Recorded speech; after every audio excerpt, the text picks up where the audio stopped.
Greetings, fellow armchair Imagineers. Tiki here, And BlueDragonFive. and welcome to our very special retrospective podcast on Kidding. Dragon, let me just say right up front, this is honestly one of the most captivating shows that I've seen this side of Better Call Saul and the Albuquerque verse. I am like completely in love with this show, as you are, and I think, frankly, as a lot of people should be. And Dragon, let me just get this off up front. This is like probably the main reason why I wanted to do this podcast. This show is so underrepresented. Yeah, Underrepresented. underrepresented. Yes, there's not enough people talking about this show, Dragon.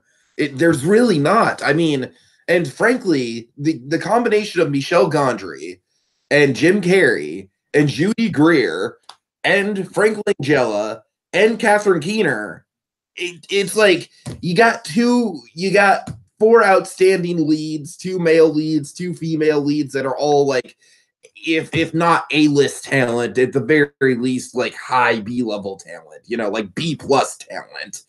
And you got a visionary director, you got a premise that's really, really captivating, kind of like a Breaking Bad style, like a one sentence pitch, like, yeah, it's Mr. Rogers, but his personal life is falling down around him. That's all you need to know about this show. I don't know, Dragon. Like, outside of AfterBuzz, which frankly I'm gonna shoot some shade at AfterBuzz here, Dragon. I feel like AfterBuzz is like the most vanilla podcast on the face of the world. Like, they're fine, but they're just not engaging. Like, they're just like, all right, let's talk about the episode and let's go. It's like we really want to dive into this thing, man. And so that's kind of like my mission statement before my thesis, Dragon. I am just, frankly, I'm disappointed that there's not more analysis about the show. There's not more breakdowns about it. The Reddit is honestly not that active from what I've seen. And you know what's sad about the Reddit for this show, Dragon? What? There's some people who work on the show who post pictures of like the puppets and stuff on the Reddit just to try and spark conversation, but those threads never get any response. It's kind of depressing, really. So it's like I'm glad the show's getting a second season, and I can't wait for it. But I don't think the show's got real longevity in terms of like the pop culture impact it's having so far, Dragon. I don't mean to be a downer. I'm just kind of talking the reality of it. Like, I haven't really seen any podcasts about this, but frankly, on a lighter note, though, people should be watching this show, man. My God, if you're not watching the show, if you haven't checked it out, if you're a Jim Carrey fan at all, but at the very least, if you're at least like curious about the more dramatic side of Jim Carrey, give this a watch. I mean, this isn't for people who just like hate when Jim Carrey does drama and only wants him to be the 90s Jim Carrey with the rubbery, with the rubbery face and the over-the-top persona. This isn't necessarily for those Jim Carrey fans. These are more, this is more a show for people who are fans of Jim Carrey, the actor, less so Jim Carrey, the comedian. But suffice to say, for people who are fans of Jim Carrey, the actor, Dragon, this is like, it's pretty far above and beyond the best acting I've ever seen Jim Carrey do. I mean, it's significantly like, I mean, across the board, it's the best role that I've ever seen Catherine Keener give. We're going to get into it. I know you agree with this statement. It's the best role we've ever seen Frank Langella in. I mean, it's just like, it's above and beyond, man. This show is on another level for me. And it's very bingeable, Dragon. It's super bingeable. I've binged the show twice, and both times I did it practically within the course of a day, my friend. It's, oh my God, it's so addictive to just consume. And as you pointed out, Dragon, and kind of the big selling point for me on this show, and one of the reasons why we're going to go through it episode by episode, is that this show just has such a tapestry of writing behind it, where there is nothing. There is not a visual, not a cut, not an edit, not a piece of acting that goes by unnoticed. Everything ties together in this show. It is one of the most tightly produced first season narratives I've ever seen on television. Like, it's that good. And that's it, Dragon. I'm pretty much in love with this thing. I know it took me a while to see it, and I know I saw it at first under questioning circumstances that we're not going to get into. But my God, I've seen it twice now. And the second time I was, I was in a much better state of mind. So, yeah, I'm loving it, Dragon. It's like McDonald's except better. Ba ba ba ba bomb. All right. Right. So yeah, oh my goodness. Kidding is something else. Kidding, second to, let me put it this way. The best way I could describe kidding right out the gate is that second to Better Call Saul, which of course, if anyone knows us, we go gaga for Better Call Saul in the Albuquerque verse as a We whole. pretty much worship the ground that Better Call Saul walks on. I mean, I thought that season 4 was like an outright perfect season of television. And I'd argue there's really nothing wrong with any of the seasons. They kind of start from perfect and keep getting better. That's what's great about them. But regardless, kidding. Second to Better Call Saul, the best show and example of narrative storytelling for television in 2018 is Kidding, without question. I mean, there's an episode we're going to get to, folks, where again, easily it is again, second to maybe an episode of Better Call Saul season 4 is the best thing I saw on television last year. It was sublime. It is something that really rocked me to my core, and I was already in for the show because think about this. This is Jim Carey post Jim and Andy, which is in itself a great documentary, and again a very interesting reflection of Jim Carey and kind of where he is now these days. And it was also this project as a whole is Jim Carrey's real return to television in a big way, which I mean it's been a long, long time. I don't think people appreciate how great that is. I mean he hasn't been on television for a long time and for good reason. And this is something kind of ambitious and kind of scary for him, I'd imagine. I think he's done tremendously well with it. So you have that. You have Jim Carrey and kind of it's like that's the main appeal I think the show has in terms of like kind of marketing. Like if anyone's not sold on, it's like, hey, Jim Carrey's in the show, and that in itself brings a lot of attention. That is pretty much the most marketing he gets. Yeah, like I said, I mean, just the fact that Jim Carrey is the main star has me surprised that more people aren't talking about this thing. Yes, and that's the thing. So you have Jim Carrey as kind of like part one of one of the big hooks for the show and a reason to check out the show because I echo Tiki sentiments. It's kind of one of Jim Carrey's.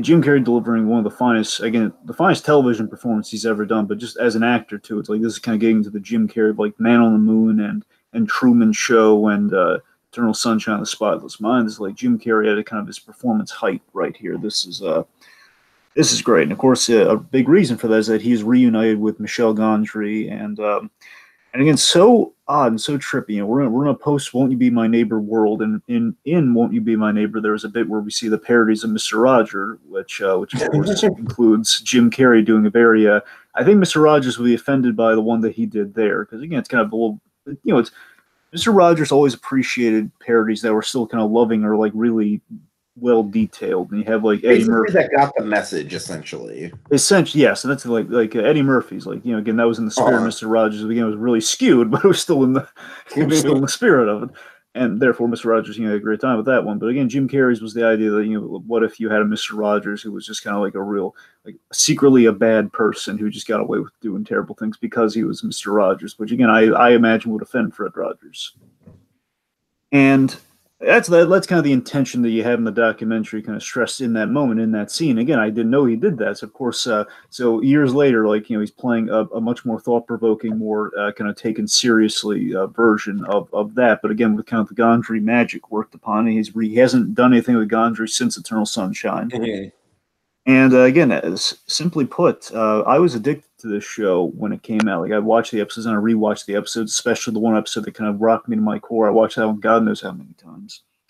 And then recently, again, when I finally got Tiki to watch it because I kept badgering him to watch it, and he says, "I don't know, I'll get to it." And anyway, so I finally, basically, I kind of reminded him again. I had to get in the right frame of mind, and I'm not going to say how, but the night I did watch it was the perfect frame of mind to watch it. Okay, my point is, so I was just on a whim. I was just kind of watching it. I never binged it. Like I never watched it from start to end because again, I watched them as they were coming out and rewatched them, and I didn't really go back to watch them from start to finish. So I just kind of on a whim, I was rewatching them. And I kind of noticed basically what Tiki pointed out. It has almost a Shape of Water effect, where it's like everything is on purpose. It's a masterpiece to an extent, where again everything has a purpose, everything has a payoff, everything's in episode 1 that appears throughout the series, and especially in episode 10. It's perfectly set up, formulated. It's narratively, it's perfection. Mm-hmm. And again, don't get me wrong, nothing against Better Call Saul, but in Better Call Saul, they have, again, that is also narrative perfection, but in a different way. That is like they have a plan, they're seeding things through, but I mean, you don't have like literally everything. I feel like Better Call Saul is more perfection in terms of a character arc. Yes, it's that, and again, I want to be clear. If you really put Better Call Saul in their mindset, there's still really nothing wrong with it. It's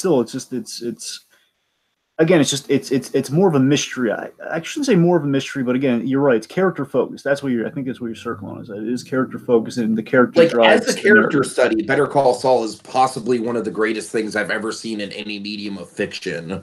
Yeah, so basically, there's a character focus in it, and as a character study, that's where that, again, they're both perfect narratives. I think Better Call Saul, if you want to be really accurate, I think is you have one character story that it doesn't quite. It's good. It works. It complements the story, but it's not up to snuff with Kidding. It's just one minor element of Kidding. It's like it's like the one thing maybe knocks like a chip. I feel like with Kidding, Kidding is like as good as the cinematography and the editing is on Better Call Saul. Kidding is frankly a little bit more unique. That's the thing, and that's speaking of that. Better Call Saul, of course, is a spinoff. It's a fantastic spinoff. Like Dragon and I both agree, as much as we go gaga over Breaking Bad, Better Call Saul is probably fundamentally the better written show. But Kidding just has a voice that I've never seen in this medium before. Like, to me, Kidding is almost the most movie-like that a TV show has ever gotten from episode by episode, just because of how much its style just defines its personality in a good way. It's not over style. It's not style over substance. It's style defining the substance. Certainly, and that's the thing. The fascinating thing about Kidding is that I could try to kind of combine what this kind of the series reminds me of, like the best way of selling the series. But the fact of the matter is, there is no real comparison for what this show is. I think the best comparison would probably be freaking just Mr. Rogers meets Breaking Bad, honestly. I mean, to an extent, that's still, again, it's still kind of clunky. I mean, folks, again, the show is so good and so revolutionary and distinct in what it's doing. It's so unique. There is no comparison. How special is that? Yeah, exactly. We haven't had that since the Albuquerque verse. We haven't something beyond compare until then. Of course, now we have a comparison for what the Albuquerque verse is. Well, now with the Albuquerque verse, there's a ton of Breaking Bad ripoffs out there. I know. So bad. That's what I'm saying. Like, again, it was groundbreaking in its initial, introduction, and now there's a carbon copy, or like you have like Ozark, or God knows, what else. My favorite Breaking Bad ripoff that I never watched was the Kelsey Grammer show, Boss. I watched the first episode of that. I just remember the poster for season 1 of that show had Kelsey Grammer like standing very intimidating in a meat freezer. And he's got like this giant hook in his hand. And he's like, "Yeah, I'm the boss." All right. Okay. Point being, Kidding gets something beyond compared, something really special, and we got to talk about it. We'd be remiss if we didn't. All right, and just a warning, folks. This is going to be a long one, and frankly, this is a conversation probably best suited for people who have actually seen the show, because we're going to get into a lot of minutia about the symbolism and the themes and all the reoccurring motifs and everything. Dragon, we're going full Lindsay Ellis on this sucker. Pretty much. We're going full film school on this thing. Oh, yeah. Warning, I honestly fully expect this to be, I don't want to curse us or anything, but just because of how niche this thing is, just because it's not a very well-known show and you need to really have seen the show to understand what we're getting at, this is probably going to be our least viewed podcast in some kind of time, Dragon. But God damn it, we're doing this as a vanity thing, man. This is an extra credit essay. We're doing this for us. And best case scenario, maybe Kidding season 2 stirs up some buzz and maybe people check it out. And but importantly, is like, I think the best case scenario is that we fill a void, and that like people like me who search Kidding review, like, hey, this might be one of the first things that pops up. Who knows? Just like IGN with like 3 minutes or something. Exactly. Or AfterBuzz, where they're just like, all right, now we're just. I don't mean to harp about AfterBuzz. They're fine. I just think we have more personality than AfterBuzz, frankly. All right, so before we people on AfterBuzz are bland, anyways. Okay, so before we jump into anyone who's watching this who might be a host on AfterBuzz. All right, so before we dive unfettered into analyses the world has not seen yet, we're going to regale you with some very interesting background, some very interesting backstory, and how we get a show like Kidding. It's got an interesting story to it, so I'm going to keep it brief. I'm going to keep it interesting though. So here's the background. Here's how we get Kidding. So it all starts with Dave Holstein. Dave Holstein, the showrunner, the show creator, vice versa. The big name you see at the end of all of our neat, elaborate little Kidding openings where they rearrange the letters and everything, which I love, by the way. I love that motif. That's great. And again, all pieced together as well. That's what I was talking about, the style defining the show. Yes. So let's see. So Dave Holstein, he worked on shows like let me rephrase it like this. So Dave Holstein, he wrote a spec script in 2010. He was a writer on shows like Weeds. Like he worked on Weeds. I don't know what other shows. Have you ever watched Weeds, Dragon? I've seen bits of Weeds. And I think I get the gist of it, but I haven't watched it. I haven't given it a proper watch. No. I'm pretty sure you'd enjoy it. Like, it's not great, but I think the first 3 or 4 seasons are pretty damn good. I mean, I like Mary Louise Parker. It's just, they're like, I got into Mad Men when I probably could have gotten into Weeds. So I don't know. I don't know. Point being, it looks good. I'll give it that. It does look good. It's way more of a comedy than a drama. I mean, it's got some suspenseful moments in it for sure, but anyway. So the point being, with it. They have Dave Holstein. Dave Holstein worked on Weeds, and Weeds was a show somewhat in the wake of the anti-hero boom, like basically in a post. Yes, Weeds was one of the first Breaking Bad ripoffs, but Weeds is a good Breaking Bad ripoff. True, and my point is, Dave Holstein's worked in television. Again, I want to say Weeds is kind of the best comparison here for what kind of gets us Kidding here, because Weeds is a show, along with Breaking Bad, kind of in the post-Sopranos boom, kind of the birth of the anti-hero television show, like your Nurse Jackies, your Sopranos, and of course, eventually, like kind of reopening the gate big time with Breaking Bad. So again, 2010s, that puts us like early Breaking Bad. I forget there was a break, like a year break between season 1, season 2 Breaking Bad. So let's just say season 2 at most of Breaking Bad is kind of what's kind of out there in television at this point in time. That, and I guess Weeds is still going on, or in its adolescence, whichever. Weeds was really only relevant for the first 4 seasons, honestly. After that, it kind of fell off a cliff. Okay, let's just focus on way. Let's just focus on Breaking Bad. So Breaking Bad's out in its infancy. So the point is, like, at this point, the anti-hero boom is just kind of starting to really kind of flower and getting some other really quality shows kind of in their beginnings. But again, anti-hero is big. That's the point I'm trying to make here. So Dave Holstein, he writes a spec script. Now, folks who may not be aware, a spec script is essentially what a writer has in Hollywood that serves as like a calling card and steady work. It's like how Stallone got the Rocky job. You have a script in your trunk to show people you're a writer, and they read it. They kind of get a sense of your style, and if they like it, they'll float around. They'll get you work on other jobs. So again, it's kind of like a steady employment key, so to speak. So he creates a spec script for Kidding, like presumably the first episode of Kidding. I don't know how far along. I'd imagine he'd have at least a pilot script out. So he has that for Kidding in 2010. Shows you how long this has been in the works. So like kind of 8 years to get it kind of fully kind of out in the world to an extent. So anyway, so 2010, he has this script, and again, the premise being, again, in the anti-hero world that we're all living in now, what if he kind of like looked at it as, what if we had a character who wasn't an anti-hero? What if we had a character who was all good, essentially a kind man in a cruel world, being kind of the turn of phrase. It's like how Vince Gilligan says, "What if you took Mr. Chips and turned him into Scarface?" Essentially, that's kind of your cell line: kind man in a cruel world. So as you imagine, this is kind of a hard sell. Basically, the script was well written. People loved it, and that got him work. But by the same token, it's kind of a hard sell. The best things people could really compare it to is like Greg the Bunny and Masters of None, like show about an entertainer. And Dave Holstein kind of likened this to kind of an old playwright philosophy of like, if you can describe a play in one sentence, it's not a play. So again, that kind of speaks to the quality of Kidding in a good way.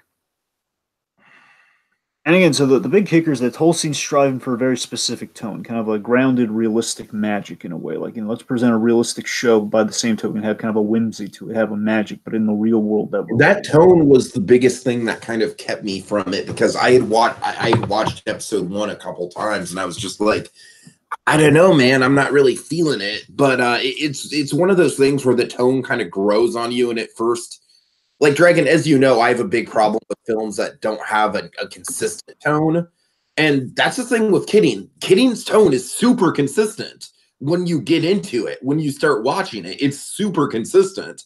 It's just the first episode or two, you're kind of like, it takes you a while to really get a grasp on the tone they're going for. Right. So, he has a 14-page Bible of like kind of what he wants, what he kind of envisions for the show. So that's really kind of what he's going around with. So, Kidding was written specifically for Jim Carrey. So that's very important here. So this is like, he modeled this after, Eternal Sunshine of the Spotless Mind and Truman Show era Jim Carrey. So that's what this show and this character is written to be modeled after. Unfortunately, I assume Jim Carrey's people, or some people, like his agent, or generally these people, basically they keep telling him, but no, Jim will never do TV because he's had 2 TV experiences and one of them didn't go really well. So he had in Living Color, which put him on the map, kind of got him out there, the rubber face of comedy, all that stuff.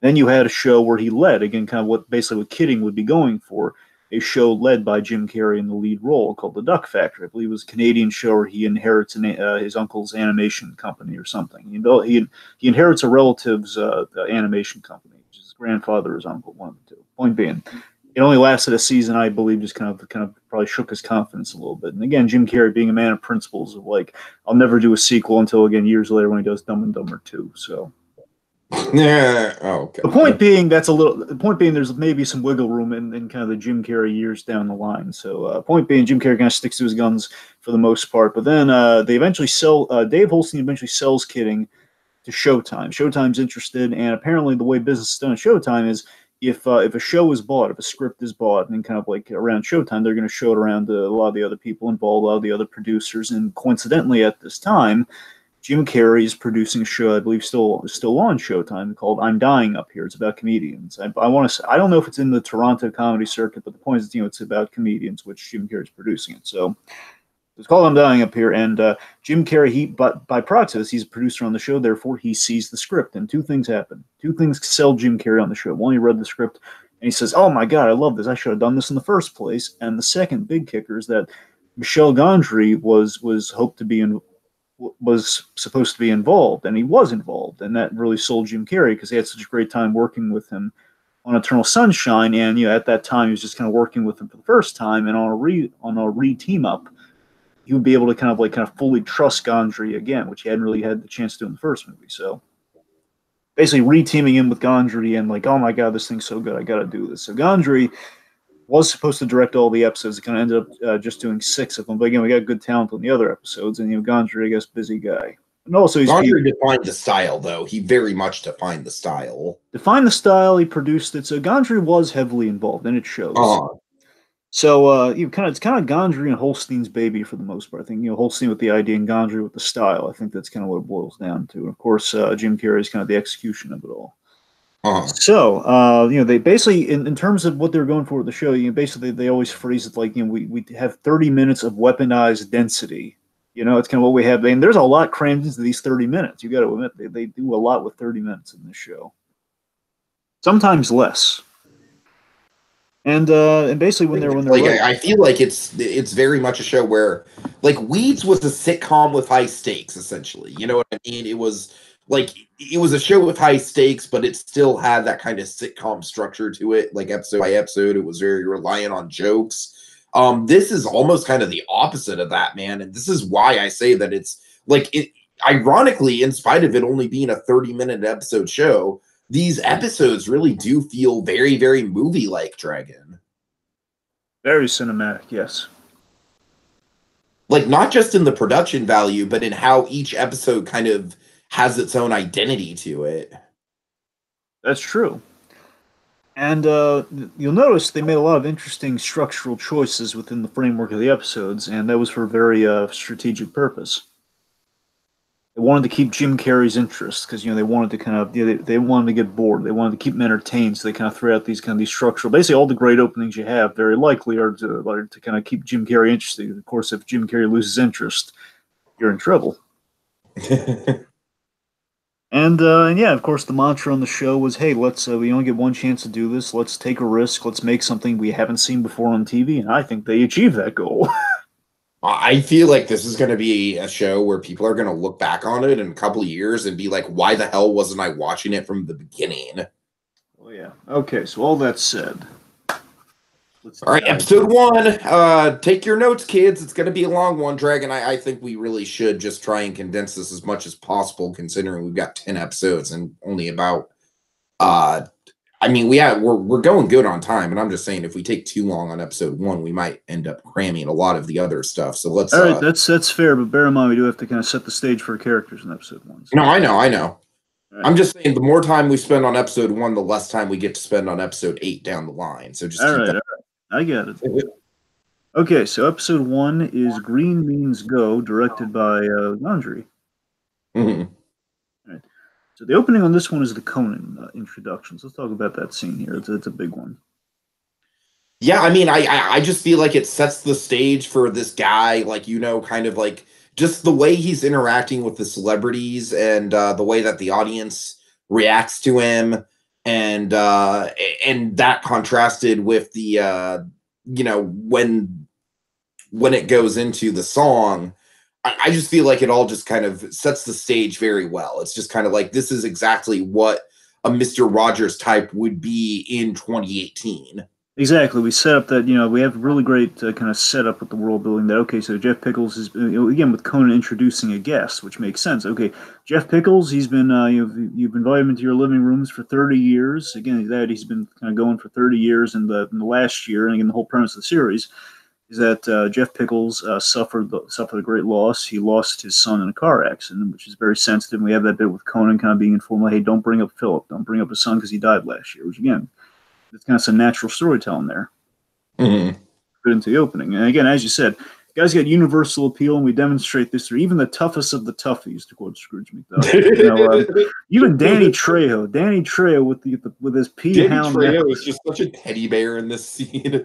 That's the thing. Danny Trejo, he goes gaga for Mr. Pickles, and what is? Tell me, you recognize him, Conan? That's ukulele. Everybody knows ukulele. Exactly, and of course we get the when Danny Trejo, of course, this is going to be like a big thematic thing that runs its way through the course of the show, because of course it is. But Danny Trejo gets like all scrambled when Mr. Pickles asks him what the P and P hound stands for on his necklace. It stands for a woman's, like a part of a woman. Oh, her purse. Yeah, her purse. It's adorable. And of course, we have again overall. I want to cover the music, so we don't have to keep bringing it up. That song. You can feel anything at all. I mean, talk about a thesis statement. Like, we already went over our personal thesis statements, but that song is a thesis statement for everything everything you need to know about the show, the characters, what the show is trying to say is in that song, in the lyrics. It is, and of course it's his Mr. Rogers equivalent to "It's You I Like." That's kind of the ending, big ending song. You can feel anything at all. It does. Of course, it represents Jeff's arc in a big way, where reflects his arc for the season, where you can feel anything at all, and you have to in order to grow, you have to experience these feelings. It's a natural part of life. And I love that, because that's just exactly what Jeff's character arc is going to be throughout the course of 10 episodes, and we get that right up front. And Jeff's flaw is that he didn't experience his grief because he wasn't allowed to, and again because he's his whole man versus persona. That's kind of what his whole arc for the season is, as well as being kind of the ultimate optimist. And again, in a cruel world, we visualize this in the sequence. So again, I love the music overall, and just to kind of shout out the guy's name. So David Wingo. He did an excellent score for this, because I love that we take the song, we apply the score is amazing as well. You're right, because we take the melody of this song, we apply it all over the place, and of course we do in other variations. Of course, episode 9 has the best variation of all, which we'll get to. But I mean, seriously, I love the emotional core, because remember, we have the build up to the fridge. Remember, we reveal Philip's his dead son's photo, where ukulele is getting all "You can feel it," like that whole thing where we go inside and we follow him to his crappy apartment. That's the thing. I love the apartment as a symbol of him, where you have the optimist. I love the idea of the apartment where he's living amongst just kind of like he's living amongst the sinners dragon, if you will. Yeah, frat boys, just like partying, kind of sinning frat boys. And I love that Mr. Rogers, like I don't know, like you got to think that the Mr. Rogers, excuse me, it's like Mr. Rogers, Jeff Pickles are one and the same. We're gonna basically, okay. Let me phrase it like so we don't have to keep going back to the Mr. Rogers as much as we can. So basically, Jeff Pickles is Mr. Rogers if he had to go through hurdles to make make the magic happen that he made happen in life. What if Mr. Rogers wouldn't?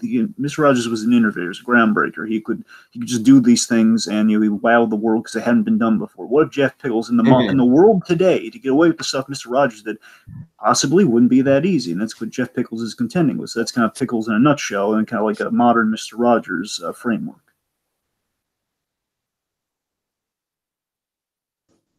Yes.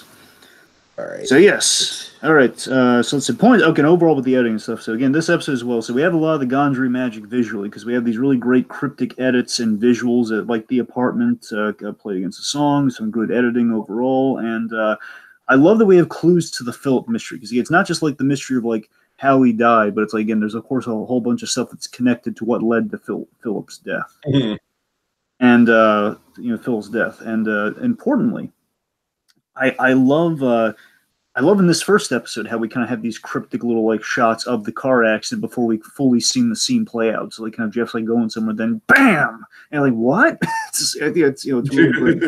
Like on the edge of your seat, like, and again, it's kind of punctuating that there's something brewing. I mean, there's a lot of quick cuts. There's a lot of quick cuts like that in the first episode. I love the quick cut of the mailbox being destroyed, for example. And again, like Jeff's temper, and we know he has anger issues, which we explore in a later episode. We kind of get a taste of it here, and we have these edits that cut away from that stuff. And again, it's showing you, again, thematically, Jeff, throughout the whole series in his art, there's something brewing. This guy, again, can a good man stay good before he snaps? And and what happens after that? So it's kind of what the powder keg is for the whole season. It's Jeff's mental state. Mm-hmm. Yes. Also, real quick, I caught something when I was rewatching it today.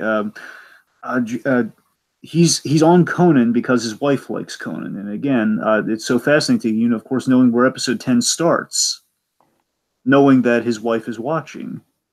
Right, yeah. Very impressive. Okay, still learning new things, folks. It's a great show. All right. Well, I mean, that's the thing, Dragon. It's just like I said, it's just a tapestry of themes and ideas, man. It's so well written and tightly connected. It's just ridiculous. Do you want to tackle other characters and build to the big car accident, or do you want to tackle the car accident now and then just kind of... We better tackle the car accident now just because it's a big talking point that kind of defines the series. All right, so a few clues that we have, again, tying the Phil before we get to it, is that we have the baseball photo, which, of course, we get to see that taken in probably my favorite episode. Again, the book, he's plugging on Conan, is talking to children, which, of course, is something that Jeff's having difficulty doing in the grand scheme of things, as well as something that kind of ties into Phil. And the green means go of it all. Of course, he's like kind of the most basic kind of Mr. Rogerian lesson of green means go. Which, again, is probably a lesson in a phrase that we know he's going to have to say over and over again, because, again, it's a positive PSA in the world. And, of course, we realize that the green means go of the episode title and all of that actually relates to the fact that the green light basically broke. Basically a traffic light malfunctioned on the green light and caused the car accident that killed his son. Yeah, and I love how it's framed where Jeff is at the red light, and then he goes into a kind of a daydream state, thinking about the scene as it plays out. Of course, we've got the great Jesus Christ Superstar music playing, which kind of cracks me up in a scene that should be sort of depressing. But again, that's sort of the tone. Again, it's not a mixed tone. It's the tone they're going for. You know what I mean? I love that. They're looking to Mr. Rogers for a lot of this because, again, we have all these really great deep cut references to Mr. Rogers' life, again, paralleled through Jeff Pickles here, where we see Jeff at Congress probably bargaining for funding. Exactly. And their kids are watching that, and of course we see the reversal of of Phil and Will. Will being kind of Jeff's biggest supporter, where Phil, of course, for reasons we're going to find out, is really against his father. And again, like messing with them, of course, unbuckling the seatbelt, importantly, the big PSA being violated here, not buckling the seatbelt, and bam! And then, of course, it cuts back to Jeff at the green light. And Dragon, I don't know, just Jim Carrey's acting, like his wave and smile as he's driving away just cracks me up. Oh yeah. All right, so let's explore the Pickles family, as it were. Let's talk about Frank Langella, man. Let's talk about Seb Pickles. Frank Langella is easily the most compelling thing in the show besides Jim Carrey himself. I mean, I think he carries the show almost as much as Jim Carrey does. Seb is probably one of the most fascinating characters in the show, second to Jeff. I mean, I feel like Seb has a lot of the lines that like really sum up the show, like the whole like "you're not a man, Jeff. You're I forget exactly what the line from. You're not a man. You down essentially down there. You have Mr. Potato. People down below the waist. People only see Mr. Potato Head. Right. But that's like, the thing. Kind of arguing like like. I love the speech he gives about like the two Jeffs, like the Mr. Pickles and the Jeff Picarillo, and if the two of them were to meet, it'd be catastrophic. Absolutely, and that's the wonderful thing about Langella is that he's basically, the best way of phrasing is that he's this pragmatic antagonist and father to Jeff Pickles. That's the thing. He's in opposition to Jeff. I just love the fact that basically, what if Mr. Rogers had like a less intense version of like a George Jackson style father figure? Essentially, yes, and that's the fascinating thing. So you see, Seb loves his family. He does love his children. He means that, and that's the great thing. But at the same time, basically, he's a father who runs a TV family business. It's a family business, but it's TV. And he's the complete opposite of whimsy, but he can market whimsy, which makes him kind of like it kind of reminds me of like Roy and Walt, if you will. Yes, it is very much of a Roy Walt thing. Again, he's the money man. He's the Roy. Yeah, exactly. And again, there's whole the war of like his son as a person versus his son as a brand. Of course, both of them are on the verge of collapse because again, if they meet each other, and basically the big plot between father and son for the whole season is the show on death, which of course is a landmark thing Mr. Rogers has done, which of course Jeff wants to address his son's death, which of course has been years gone by. His father kind of weathered him through the storm and kind of stuck him on Jeff Pickles instead of being Jeff Picarello to deal with his son's death, which of course is a very big error in parenting. Again, the show is kind of about many errors in parenting, which is fascinating. So the point is, so this show on death is the big sticking point. And again, it's kind of what if Mr. Rogers had to go through the hurdles that it can kind of be next level on TV.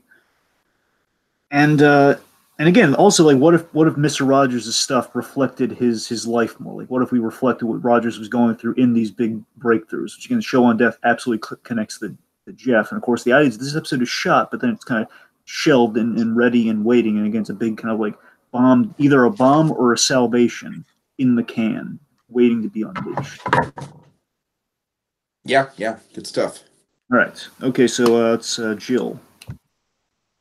Yeah, Jill is probably the main character that I have the least to say about, but it's not that she's poorly written or anything. I really think that she, I'm going to have more to say about her as the show goes on. It's like in episode 1, she really is just kind of like the detached, soon-to-be divorced wife who doesn't really want this guy around. But yeah, what I like about Jill is that she always kind of has an air of nostalgia about her. It's like she's moved on with her life. She's with another man, but she's never going to stop loving Jeff in her own way. And I find that really endearing. Like, this to me is honestly kind of like model, like if it weren't for the show going so off the rails in the later episodes, it really would be like a model breakup relationship. You know what I mean? It's like you're still in each other's lives. You still care about each other. It's like, I don't know. I find something kind of endearing about that.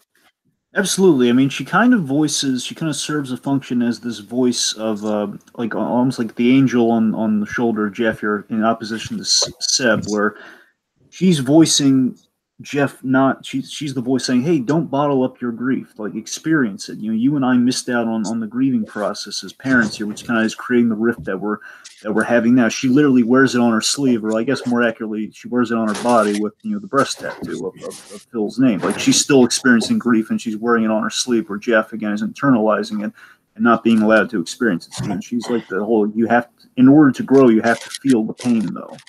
You have to name your pain, essentially. All right, so speaking of pain and children, so let's talk about Will. Okay, first of all, Dragon, I have to kind of talk about, like, do you think the writers of this show were Rugrats fans? You know... We've got Dee Dee, we've got Pickles, we've got Phil and Will, which sounds very close to Phil and Lil. You know, I'd like to think so, but again, I don't know. I don't think so. I think it's I don't know, man. I think it's too much to be. I think Dee Dee is the thing that pushes it over the edge to me. And she is, debatably, she is kind of a bad parent. She means well, though. At least she means a lot better than Dee Dee. I mean, she's a better parent than that Dee Dee. Yeah. At least she tries, you know. That's the thing. I mean, she's going through stuff. Dee Dee has no excuse. I mean, sorry, there are too many things here. Okay. So Dee Dee Pickles, Rugrats Dee Dee Pickles, she has no excuse for how she's acting. This Dee Dee at least has issues that we get into. All right. Okay, but again, Will. Let's focus on Will real quick. Yeah. Will, to me, is probably like the biggest chink in the armor of this show. Yeah. It's not that he's a bad character by any stretch, and I do really, I do find the struggle that he's going through of, you know, like being kind of the shadow of a tragedy and like literally the shadow of a dead sibling. Like that's all interesting. Mm-hmm. I will say this much, Dragon. I really don't like his friends. That's the thing. I mean, Will, basically, that's the only thing that didn't stick to the wall this season. His friends are like, as someone who lives in Northern California and is a proud stoner myself, Dragon, his friends are the type of stoner stereotypes that give stoners a bad name, all right? Imagine if Dustin from Stranger Things couldn't act. That's pretty much like what these friends are. He has that one friend that's a little like Dustin, but he's just like a stoner and he's just completely useless. Like, the girl is okay. She's got one moment that I really like, but then she kind of, like, disappears. So, I don't know, man. But...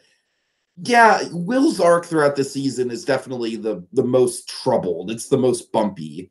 But I do like the big mystery of Phil. You know, I like how that all sets up and pays off. And, you know, I'm genuinely... And I also like how Will interacts with another character that we're going to get into with Big P. You know, I like that whole dynamic.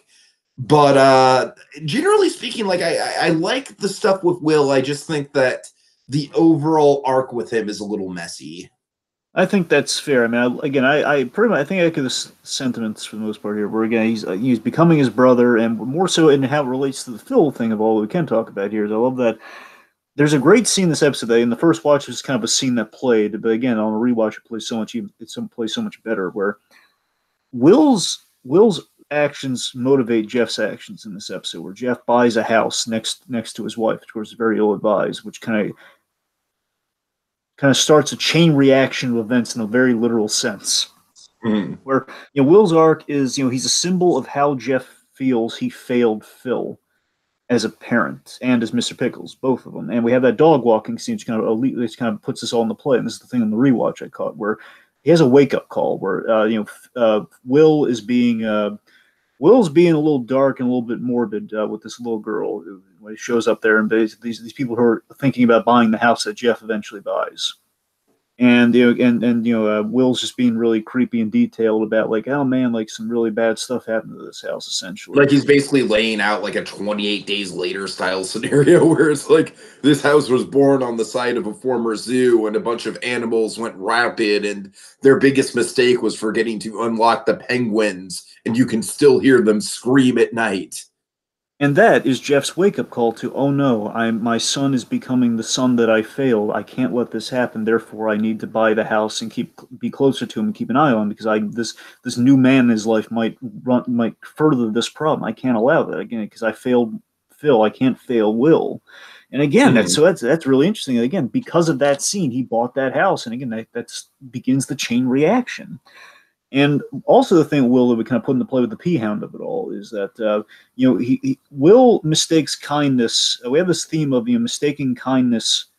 Of kindness being mistaken for weakness, and it begins kind of the cautionary foreshadow that leads us to the end, where again Jeff is mistaken as weak or like kind of like a feeble, well, not feeble mind, but like he's in a fragile state, or people are viewing him as like in a weak position. where in reality, he's a lot stronger than people are giving him credit for. And we kind of explore that with his anger and other issues that, of course, kind of a boiling point. So, all that through kind of the P-Hound of, again, P-Hound being a very pivotal plot point, folks. I kid you not. Mm-hmm. All right, so Dee Dee, the good Dee Dee Pickles, not the one that Yeah, I've always liked Catherine Keener since probably about 2007 with Into the Woods. That's where I first discovered her. I'm sorry, not Into the Woods, Into the Wild. But yeah, Dee Dee is it's interesting. I feel like her plot with Scott and the divorce stuff, it's good. It's a good arc. I like the I like kind of the wayward parenting of it all. Feels a little disconnected from the rest of what's going on, just a little bit.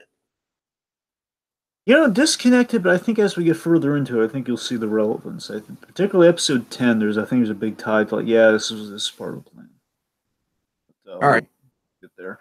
But yeah, so Dee Dee, she's we'll get more stuff we'll get to later. But the point is, Dee Dee, on the whole here, for what we got is that she's the supportive yet held back child of the Picarello family. She's bringing her mommy issues that she grew up with into her own parenting. So it's kind of a generational thing that she's going to bring into her parenting now. And of course, we have a very, very standard plot of Maddie's not eating her broccoli. And of course, we reveal why Maddie's not eating her broccoli. And Tiki, why is that? Because the broccoli fell on the ground, Dragon. Yes, and why did it fall on the ground? Because her dad was getting a very special handshake from her piano teacher. The old Eagle, getting the old Eagle Scout welcome. So the point is Scott having kind of a romantic thing with her piano teacher, and she saw this, and of course, kind of traumatic, kind of focused on the spilled food.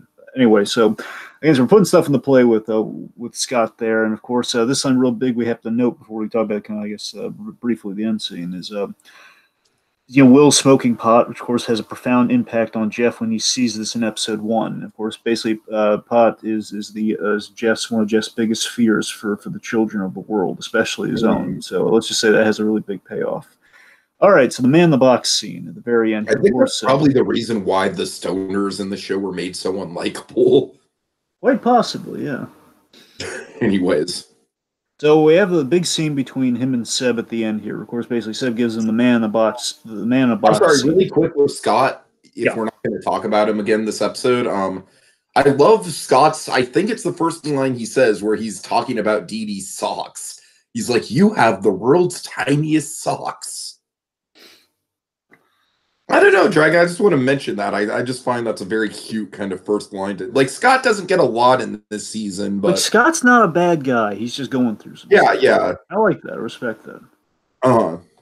So we have a big scene between father and son here, where Seb essentially puts in the play here that he's challenging Jeff with the big kind of quests for the season, the big arc of the season for him, where you cannot change. He's saying that to him in a very colorful way, because again, that's the great thing about Seb. Seb is kind of the black comedy of the whole show. He has these really great, they're kind of mean-spirited and kind of sad, kind of they're put downs, but they're the most wonderfully written dialogue I've seen in a while. Oh yeah. It says, you're the you basically you getting in touch with your emotions and talking about death and kind of scaring America's children is like, you don't do these things. Like, you don't take the cream out of the Oreo, which of course visually we kind of visualize by the end of this. You don't put the Pope in a Speedo.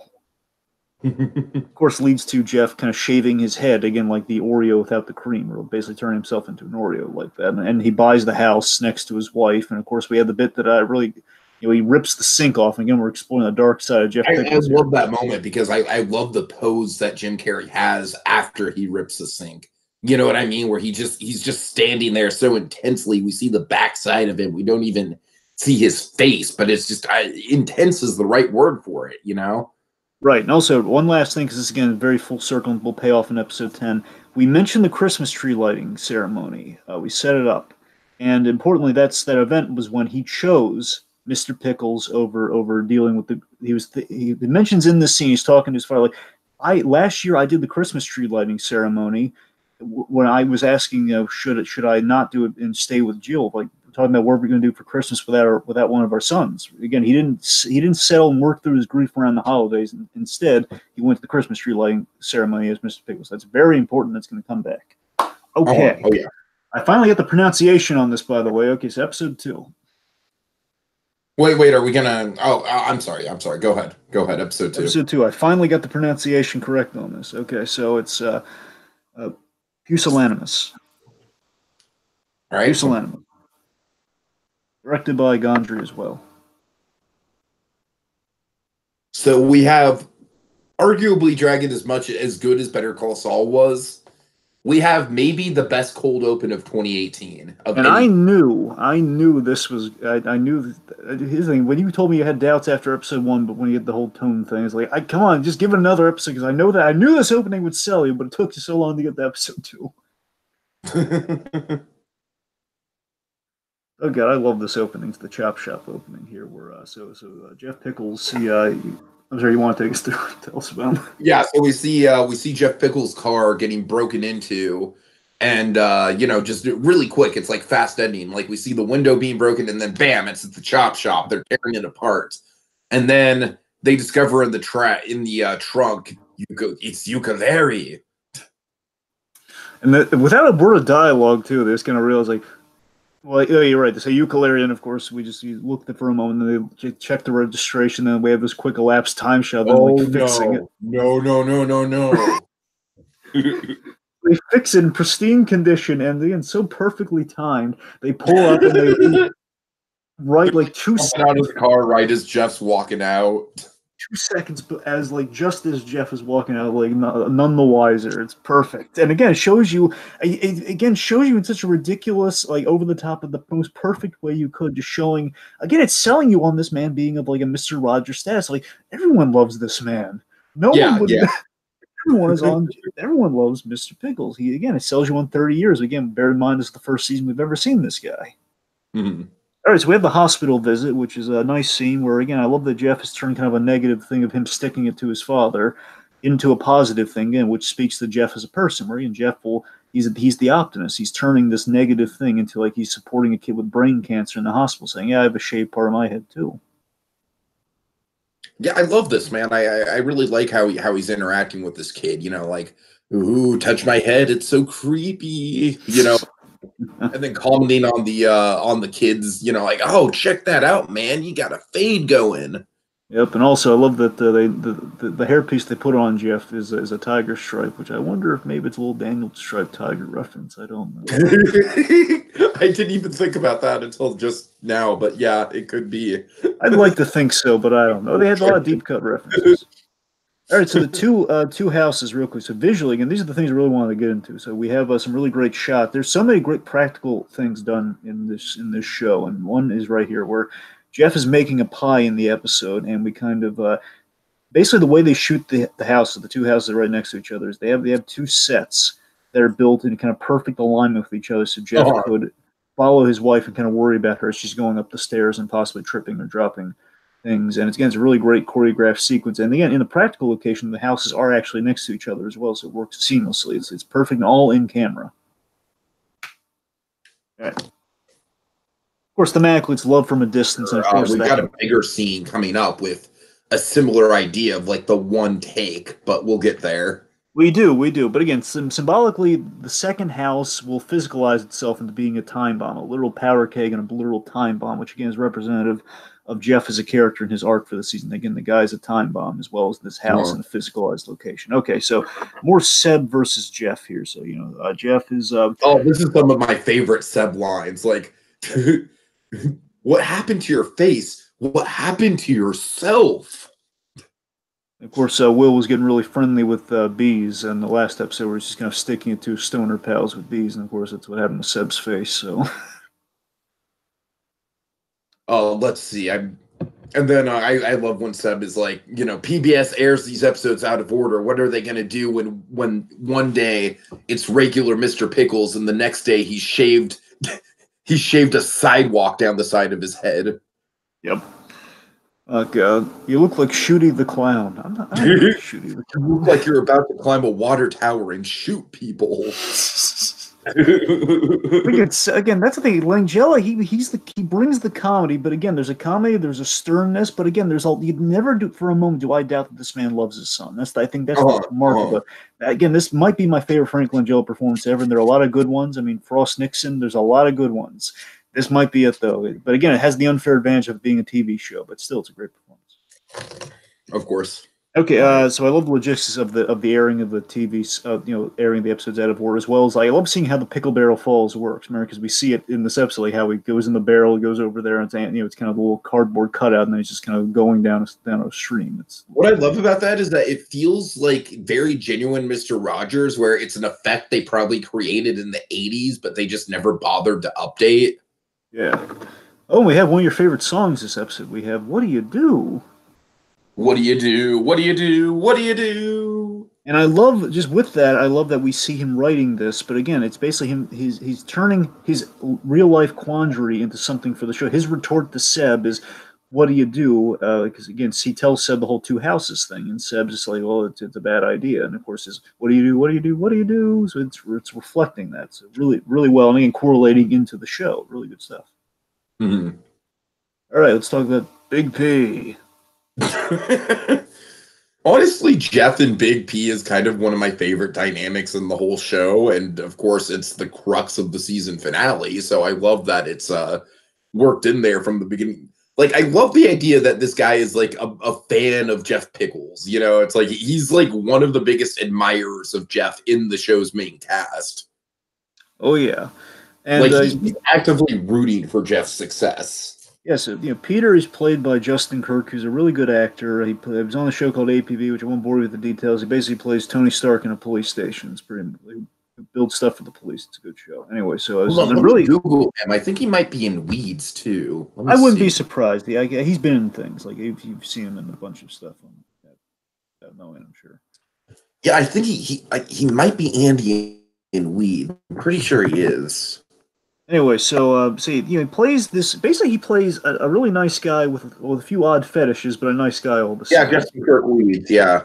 He's Dragon. If you like this guy, he's got like one of the most significant roles in Weeds. So I'm just saying. Sure. Well, of course, he's really good in this show too. Again, just nice guy with some odd fetishes. The same. I'm just saying, in this show, he's a major supporting character. In Weeds, he's like a main player. Mm-hmm. So, anyways. Yes. Okay. So let's see. Okay, what was I saying? Oh yeah. So nice guy, odd fetishes, but beyond that, so we had the dinner scene. Dinner scene's a big one. Oh yeah. So basically, we have the scene where, again, it's really interesting. He kind of pulls a passive-aggressive Mr. Rogers move to get his way, where he basically kind of analyzes. He analyzes Peter and kind of like the whole Peter Pumpkin Eater, and basically turns it to like an analysis of his parenting, his parenting potential, like if he comes from a home of divorce and all this stuff. And essentially, Jeff wants an extra day with his son, again, for fear that Will will become Phil. And Judy Greer, your parents put together, Peter, like Jill and I. And of course, we have this great moment where we see Jill just kind of have this moment of realization. Where you see her so uncomfortable, and she basically says, "Hey, Will, you're going to be spending an extra night with your dad." Oh, that's good news. So that's the thing. I love that, again, Jeff is he's expressing himself a little bit more. And thematically, with this episode, you see Jeff, he looked up the definition of Big P, essentially. And again, pusillanimous, basically, that's him taking ownership of the word that is kind of confounding him with his son, as well as, again, he's kind of lamenting on himself, like, am I a weak person? Or, again, he's taking charge. He's making these bolder lateral moves. And, again, like, he's calling this guy, I'm going to call you Big P. And, of course, we know what it means. And of course, he's also just kind of like, I'm going to take what I want. I'm going to assert myself, but not in an offensive way, where he's just pointing out things that are true. But, again, he gets his way. Mm-hmm. And also, we have the big scene about the basically I call it the hermaphrodite otter debate. With with astronaut and basically Jeff, again, he's making a lateral move here where he's saying, well, why can't astronaut identify differently or kind of go through a change? Where he is a boy's brand, Jeff. A 7-figure, $4 million. Basically, this astronaut, my first boxer briefs. Exactly, and of course we have like just like basically essentially, and to put it delicately, it's like basically you want to change the gender of this thing. It's a $4 million otter vagina. It's essentially what he's saying. Uh-huh. But yeah, so let's see. So again, I'm also like a reflection of a more progressive Mister Rogers we'd have today about kind of issues of gender identity and stuff. So kind of interesting stuff there in itself as well. So this Yeah, moment, again, like I feel like if anyone could make sense of all the politics going on right now, it would be Fred Rogers. So, it's at least kind of cool to see what that might have looked like. yeah, and importantly, Oh God, the big thing we get. I have to. Daniel Tiger would transition into Danielle Tiger. All right. Anyways.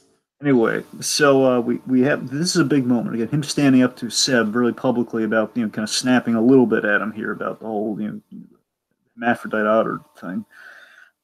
This is the big moment that basically begins the big. I call it the big desk contingency. The desk is a huge symbol of power within this show, especially between Jeff and his father. So the desk is everything, and he goes to the desk, which we'll talk about a little bit more later. Goes to the desk and he gets the number for Tara Lipinski.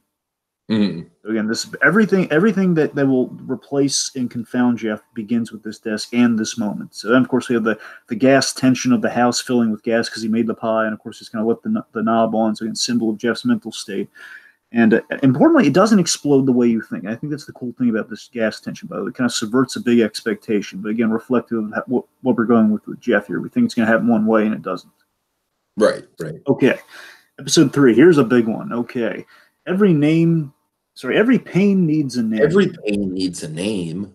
Directed by not Gondry, directed by Jake Schreier, if I'm saying that right, who directed Robot and Frank, which starred Frank Langella. And nice. And was good. I'd recommend it. Just to show that by this point in the series, Gondry's fingerprints are all over it because this is a super well directed episode. Yes. So we have the Shayna opening. Now this isn't the one Tiki, but this is just like the intro. Oh, I know. Okay, so tell them about Shayna. Well, basically, she's in a very vulnerable state. She's a drug addict who is basically selling her body for money and drugs. Mm-hmm. And she's in this terrible, dingy apartment, literally getting banged. So I'll get into with that. And she's flipping through the TV, and along comes Mr. Pickles' puppet time, and she kind of gets a little bit of a glimmer of hope in that moment. Yeah, so let's just talk about the Warner because Jeff is talking about on the TV. I just want to skip to the Warner because I'm dying to talk about it. So okay, so the Warner. Let's do it. Let's talk about it. The Warner is probably possibly the best directed moment, the best directed sequence in the entire series. At least the first season is going to do it. Beautiful filmmaking, to be sure. Because again, what's so amazing about the Wonder. Of course, folks who just may not be aware, it's like this is like the stuff we always gush about in Daredevil, and it's all through having in Better Call Saul as well as it's in Albuquerqueverse as well. Basically, when the camera does not cut away from something, and this is the most elaborate Wonder I've seen in my life. Possibly, it's one of the most elaborate Wonders I've ever seen. One of the, but again, you have Mr. Robot, which has whole episodes of Wonder, so it's kind of hard. What's genius about it is it's basically a montage. I know this thing. We do a montage in a Warner, which is unheard of. Like Mr. Robot, you can kind of follow. You can do an episode in a Warner, which is tricky but really cool looking. But this is something completely different. This is the montage within a Warner, where basically it's all in camera, one set, all in camera, one apartment set, her set. And we do a 360-degree turn throughout the apartment, basically showing time progressing. And it's the same actress with a few doubles. I think they use a double at least once, maybe twice in the whole thing. That shows how impressive this is. Basically, she's like changing clothes, and they have they change the lighting, and then the TV just continues going of Jeff Pickles kind of going through his speech, going through his lesson and everything. And it's in real time. It's astonishing. We keep going around the whole apartment, just seeing. We see her get a dog. We see her have friends over. We see her do yoga, and again, all in one shot, folks. I'm underselling it, but just trust me. Easily one of the best shots in the entire series. We see her clean up her life right before our eyes. It's amazing. And again, it's just kind of building on that runner of Jeff Pickles just having such a positive impact on people's lives. Absolutely. All right. Maybe we should talk about the puppets a little bit because we have Thump Thump here. What was your reaction to Thump Thump? I mean, I just love all the puppets, man. Like Thump Thump is great. It's like I love the bodysuit that they make for Jim Carrey in that one. I love the in the "What Do You Do" song, the cart full of pickles. That's honestly one of the best puppetry uses I've ever seen, just in terms of how how many moving parts there are to that thing. Yeah. The Maestro, and of course, I think Ennui is just one of my favorites because it's just so ridiculous. It's a depressed baguette. I don't know why. It's just really I feel like Ennui is kind of like the this show's version of Daniel. Yeah, pretty much. Yeah, you're right. Yes. Central puppet. Oh my god! Of course, we have a Wide-Eyed Fly, who of course is probably the most significant puppet for me personally. But we'll get there. Anyway, okay. Point being, we have Oops. Yes, Oops. Oops has the single most important puppet. We'll get into that later. By the way, Dragon, something that I brought up in the first time yes. I need to bring up again. So just going back to the close to the end of episode 1 when Carey shaves his head. It's the very end. Yeah, he gives a very sly, very kind of like he just kind of shrugs and is like, oops. As he shaves his head, like, oops. And we'll get into that because that pays back in a very significant way. Oh, yeah. Everything else in the show. We'll get there. I'm so glad you brought it up. Yes. Anyway, so Thump Thump is an example of kind of a pointed puppet to achieve his death goal. And again, I like that we see Jeff kind of progressively trying to get the death episode through these other little kind of moments like the Thump Thump. So this leads, again, this reaffirms Seb's response with his response to a broken heart in this case is he's trying to kind of keep Jeff happy in the meantime while he's trying to replace him. And to do this, he's giving him fan mail and love letters. And of course, we go to the desk. Again, it has tension, it has secrets. Again, in one of the drawers. Even the love letters are like a good foreshadow to something. I'm saying. And I love this. Tiki, this is so fascinating. So Seb seals. This is what's we're in the rewatch, man. Seb seals his own demise by trying to rename his pain. He's trying to rename Jeff's pain, hence the whole title of the episode, via a woman, which, of course, the woman that he will end up with because of this, of course, is going to lead to Jeff's downfall in a huge way. Well, Jeff's metamorphosis in a huge way. Of course, we have the Mr. Potato Head between the legs line here, which is hilarious. Which is great. But, yeah, and of course, speaking of how he intends on replacing Jeff, before we get into the rest of it here, we have Joseph. We introduced the idea of Joseph Pukovich. Joseph Pukovich, he... So the idea is he wants to, and this is fascinating to you given the state of Mr. Rogers now. So right now, Mr. Rogers obviously has been off the air, and unfortunately they don't do reruns, at least to again, presumably on anniversaries and such, but as a regular practice, they have the animated show, Daniel Striped Tiger's Adventure. So it's an animated continuation of Mr. Rogers' Neighborhood through Daniel Striped Tiger. Mm-hmm. Now again, very similar to what Seb is pitching here as Jeff Pickles in animation, very much like Mr. Rogers today through Daniel Tiger. And of course, he's basically using an adult Serbian, adult Czechoslovakian. I believe he's using. I believe it's mostly Czechoslovakian actors, voice actors who do dirty puppet-based pornography, essentially. Who do basically Jim Carrey doing a voice. It's sick and wrong, but kind of funny. And again, fits Seb Pickles like a glove. Where Seb Pickles all about. Again, it's funny but really dark. Mm-hmm. So again, the idea of infinite Jeffs, therefore no change. Seb being a symbol. This whole thing being a symbol of Jeff not changing, which is the enemy of what Jeff's arc is in the show. And we have the great line: Jeff died in a car that he wasn't even in.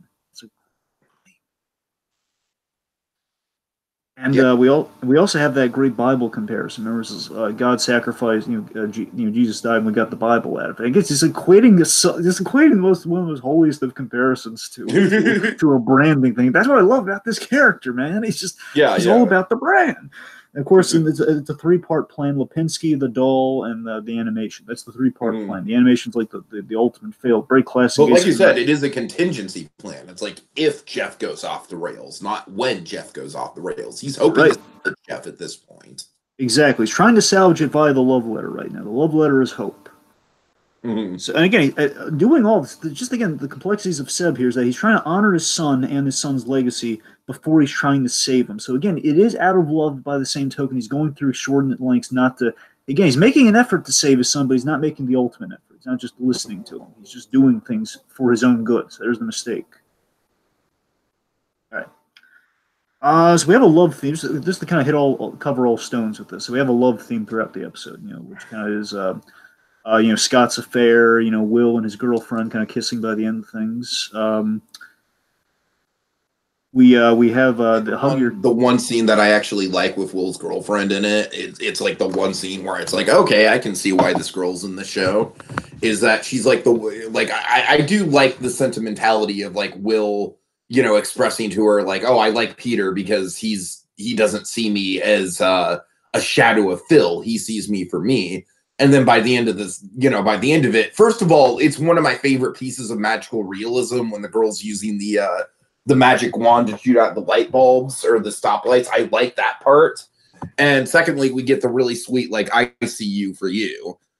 That's like the one time that I actually like any of his friends, Dragon. The one scene that I like any of his friends. I agree with you. The girl out of all the friends, the girl's the best one out of the friends. Let's face that. But then the girl after that, it's like, I don't know. We'll get into it, but it's like, it's weird. It's like they get disconnected for pretty much no reason. All right. So of course we have the hug your child thing. So Maddie, she is that, she's just screaming randomly because she's like reaching out for. Which, by the way, made for great trailer fodder. It did. It's just like it feels like they edited something out, but no, it's like she's like No, but seriously, I love the message there is like hug your children essentially, where again she's feeling insecure that her parents are going to get divorced because of Scott's thing, and of course the end result is again very simply hug your children, and of course like reassure her and that things are going to be okay and. All that stuff. So again, there's a love thing. Of course, the ultimate thing with the love thing is, of course, things with Shayna don't quite work out, and it's not that Shayna's nothing is wrong with Shayna, but again, it's like Shayna is somebody that Jeff Pickles saved, not someone that Jeff Picarello can really get to know and build a relationship off of. Right. And again, I love how Jeff kind of shoots her down the most eloquent way possible by writing the most loving, respectful letter ever, by the way. It's like the ultimate. And in spite of his best efforts, it still kind of turns her life around in a bad way, that whole experience. It does. And of course, we got to talk about the big thing we got to talk about is the moment of change. So earlier, we'll talk about the girl the girl he ends up with at the end here, but I want to talk about the big moment where we think, I want to get your thoughts on this, Tiki. So episode 3 had a really great moment where there's a question of, I didn't think it was going to go this far, but there's a question of how dark is this show willing to go, again, before we violate that magical realism, where Jeff is seeking love, and how far is Jeff willing to go to seek love? Because we have this neighbor, he's in a frat house, and we have like the neighbor who's getting drunk and everything, like, vulnerable young girl. And she's literally got beer bottles taped to her hands. Completely helpless, and he gets her into it. And seriously, there's this moment here where I'm wondering from whether he's bringing her into the apartment. Again, the episode's kind of hinting that we're going into kind of an unconventional way here. I'm thinking, oh my God, are we going to do something? Are we going to have like something really dark this early on with Jeff under the surface? That is he gonna take advantage of this girl? And of course, obviously, he does not take advantage of this girl, which is great. But that leads to one of my favorite moments in the entire series. One of because there are a lot of great ones. One of those profound lines to me is she tries to kiss him, and of course, he doesn't do it because he's a great guy. He just says, if you need more water, just say more. And she says, more. And of course he does. He says, okay, no, not the more I'm talking about. Of course, without word dialogue. And then she has the line, aren't you tired of doing the right thing? That hit me to my core, man. Yeah, for sure. That sort of line hits me where I live. And this show is like honestly kind of filled with lines like that. But there's just that moment where everything stops. Yeah, I hear you. Reveal Vivian earlier on, we have just in a nutshell who Vivian is. Just she is a woman dying of I believe some form of Hodgkin's lymphoma. At the point she's dying of cancer. She's dying of cancer, and again has roughly 6 weeks to live. And Jeff again this is kind of the barometer. Okay, he has a relationship with her. We kind of cut to a sex scene with Vivian, again, a dying woman who's like, she's not. We have that great moment where like if you don't matter, why are you getting your nails done? It's a nice little moment. Love the idea that Jeff is going for this woman because he is like so empathetic and he feels like he almost kind of takes it as a challenge. Like, God damn it, I'm going to make this dying woman's life meaningful if it kills me. And also, on an underlying level, Jeff has a constant connection to death since the beginning of this show. And again, she is a connection to death. Which, of course, kind of turns itself on its head in a big moment, which we'll get to. Okay. Well, she leads to my favorite dramatic scene. My favorite artistic dramatic scene in the season, and also my favorite comedic scene of the season. Like, what they do with Vivian. I love her arc. Yeah, Vivian's a great lightning rod for great moments. Okay, so let's start episode 4, Bye Mom, directed by Jake Schreier, I think. Okay. I mean, this is probably my least favorite of the season, but it's not bad by any stretch. It has the best Jill scene in it. This episode has the best Jill scene in it. Remind me what that scene is. Well, that's the big optimism battle. It's the whole his. Oh yeah, right. After the that was actually her audition. Yeah, I hear you. That is a great Jill scene. Okay, anyway, so we have the opening of this one's the pickle journey, where we see basically again I never did the process of a pickle. Like, how do you get a pickle? You know what it reminds me of, Dragon? What does it remind you of? Just one taste, and you'll know. Yeah, it is kind of like that. All right, so basically we kind of see kind of the life of a pickle's journey here, where we have these guys like farming the pickles, having this existential conversation, and then we get to we get to women who are putting the pickles in a jar, and they're kind of having this. Fuck you, Sheila. Yeah, we have that conversation where I think bring pickles down like that. Fuck you. And mentioning the death of the pickles boy, which of course is like, now I'm depressed. F you, man. This job is the easiest shit I ever done. No, you've ruined it for me. And I think thematically, it's like the idea. Tell me if I'm crazy. I think it's like tragedy bonding people. I think that's kind of thematic. Now people are bonded in tragedy, whether it's for like a positive reason or in this case a miserable reason. Now we're all miserable together. Right. Then of course we go to the driver's home. The first time in these cold opens that the public perception of Jeff is like not so like it's not so black and white. You know what I mean? It's like there's the tragedy of Phil Pickles is kind of starting to rear its head in the public perception of Jeff. Yes. All right.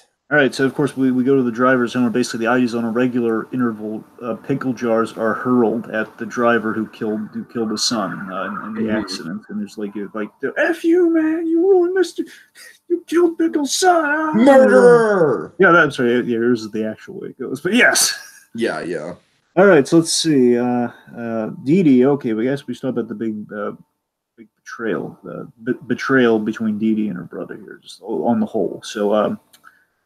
What's about the RoboCop scene? That's great. I love the RoboCop scene. You should probably take the lead on it because you've actually seen RoboCop. I still need to watch RoboCop. All right, so essentially, Dee Dee. I will say this is a good selling point for RoboCop as a movie. It is, man. It is, and trust me, it's probably one of the best scenes, one of the biggest, heart-pounding scenes in the movie. It's a big one. So anyway, Dee Dee is betraying Jeff by building a proper Tara Lipinski, and that's kind of the theme of it's the gist of what she's doing in the episode. Where of course she's feeling really conflicted about this, and the idea is like she's having issues at home, and to avoid her family by burying herself into her work, and that's why she's joined the father's side on. I'm going to help replace Jeff because I don't want to have to go into my family. Where my daughter's like not putting her teeth into the pillow for the tooth fairy, instead making creepy puppets with actual human teeth. Oh God, dude. And of course, we have a scene where she's building the head, and Jeff sees this. And basically, this episode and the next one are the two episodes where Jeff kind of figures out what his family's doing, kind of gets a sense of the whole Lipinski thing here, where he meets Tara Lipinski in the whole shebang here, where she's building the head, and he puts it on this really creepy Gondry-esque scene here, where he puts on the giant Jeff, which is a trippy shot in its own, because it's a good-looking Jim Carey. It might be the most Gondry-esque shot of the whole thing. It is. And basically, he's mentioning it so randomly. So I love there's the staging of this is perfect. And putting on the head and it's really quiet. I love how eerily quiet it is. And Keener she's so good in this scene. Like she's just playing it like in she doesn't know how scared she should be right now. She's just being honest and emotionally raw here. It's like, I don't know how to talk to you. I imagine how it would be like if I could talk to you about these things. But I can't. You're in your own little world, essentially. As Jeff, again, is like demonstrating this by talking about, you ever see that movie RoboCop? It's about basically summarizing the premise of RoboCop. It's about a policeman who gets blown apart, essentially. He loses pieces of himself and his buddies put him back together. But it's not right. Essentially, Jeff kind of relating, it's like rebuilding a broken friend, which essentially is what they're trying to do to Jeff. So again, he's being replaced and rebuilt like RoboCop, essentially, which we know is going to be kind of a perversion of things. All right, you take us through the pineapple scene. I didn't get to. It's been week or two since I've watched this episode, so I don't exactly remember the pineapple scene. Well, the Lieutenant Pickles stuff. We begin the Lieutenant Pickles stuff here. Remember what we take the old Mr. Rogers rumor and we kind of basically. Oh yeah, I'm sorry. I know what you're talking about. Okay, I gotcha. So yeah, so he comes upon one of the dopey stoner friends, and he's asking where Will is. The Dustin one, by the way. Yeah, and then this guy is like, I don't know, he could be one place or several places. I'm a stoner. And the gist of it is that at the end of it, we get this really intense moment where, where Mr. Rogers, Jim Carrey, Jeff Pickles, kind of gets him to hand him the pineapple pipe that he made for himself and just hurls it against the tree. And he does this by playing into the old, because he confronts with the whole, like, aren't you, Lieutenant Pickles? Didn't you kill a whole bunch of Hadjis? Didn't you, basically, the old legend of, like, Mr. Rogers wears the sweaters. That is probably the most famous, like, urban legend surrounding Mr. Rogers, for sure. Exactly, and basically, Mr. Pickles, obviously, this didn't happen to him, but we have a scene where, and here's the twisted, really brilliant idea of all this, Tiki. The idea is, of course, that he kind of becomes swept up in this myth. He becomes swept up in it overall in the course of the series, which builds to a really great crescendo, as we'll get to it. But in itself, what he's doing here, and again, we show how committed Mr. Pickles is to fighting drugs. He's trying to help this kid by like kind of getting him off drugs for a moment here by scaring. He's trying to scare him straight. So he's playing into old Lieutenant Pickles thing. Where it's like, no, I that's not me, but I can only imagine. Like, basically, we see how serious he takes it. Where I could only imagine how easy it is to kind of line up my trigger finger with my pointing finger or something along those lines. How easy it is to right. Like popping a pimple. And he has that line, if you were, I could never know what it's like to take a man's life. Of course, big setup. Oh yeah. So let's see. Of course, okay. So the big crux of the episode, huge crux of the episode, kind of gets to basically the last big huge talking point, I guess, is we examine Jeff's fragility and his optimism tested. His fragility and optimism are tested in this episode. So the big question is, like, when is he going to explode? When is he going to break? Like, when is he going to really just kind of like let loose and kind of like feel everything? And it's over the text for Vivian. Like, he's waiting on like a return text from Vivian, like kind of response, like, hey, like, the night after call, as it were.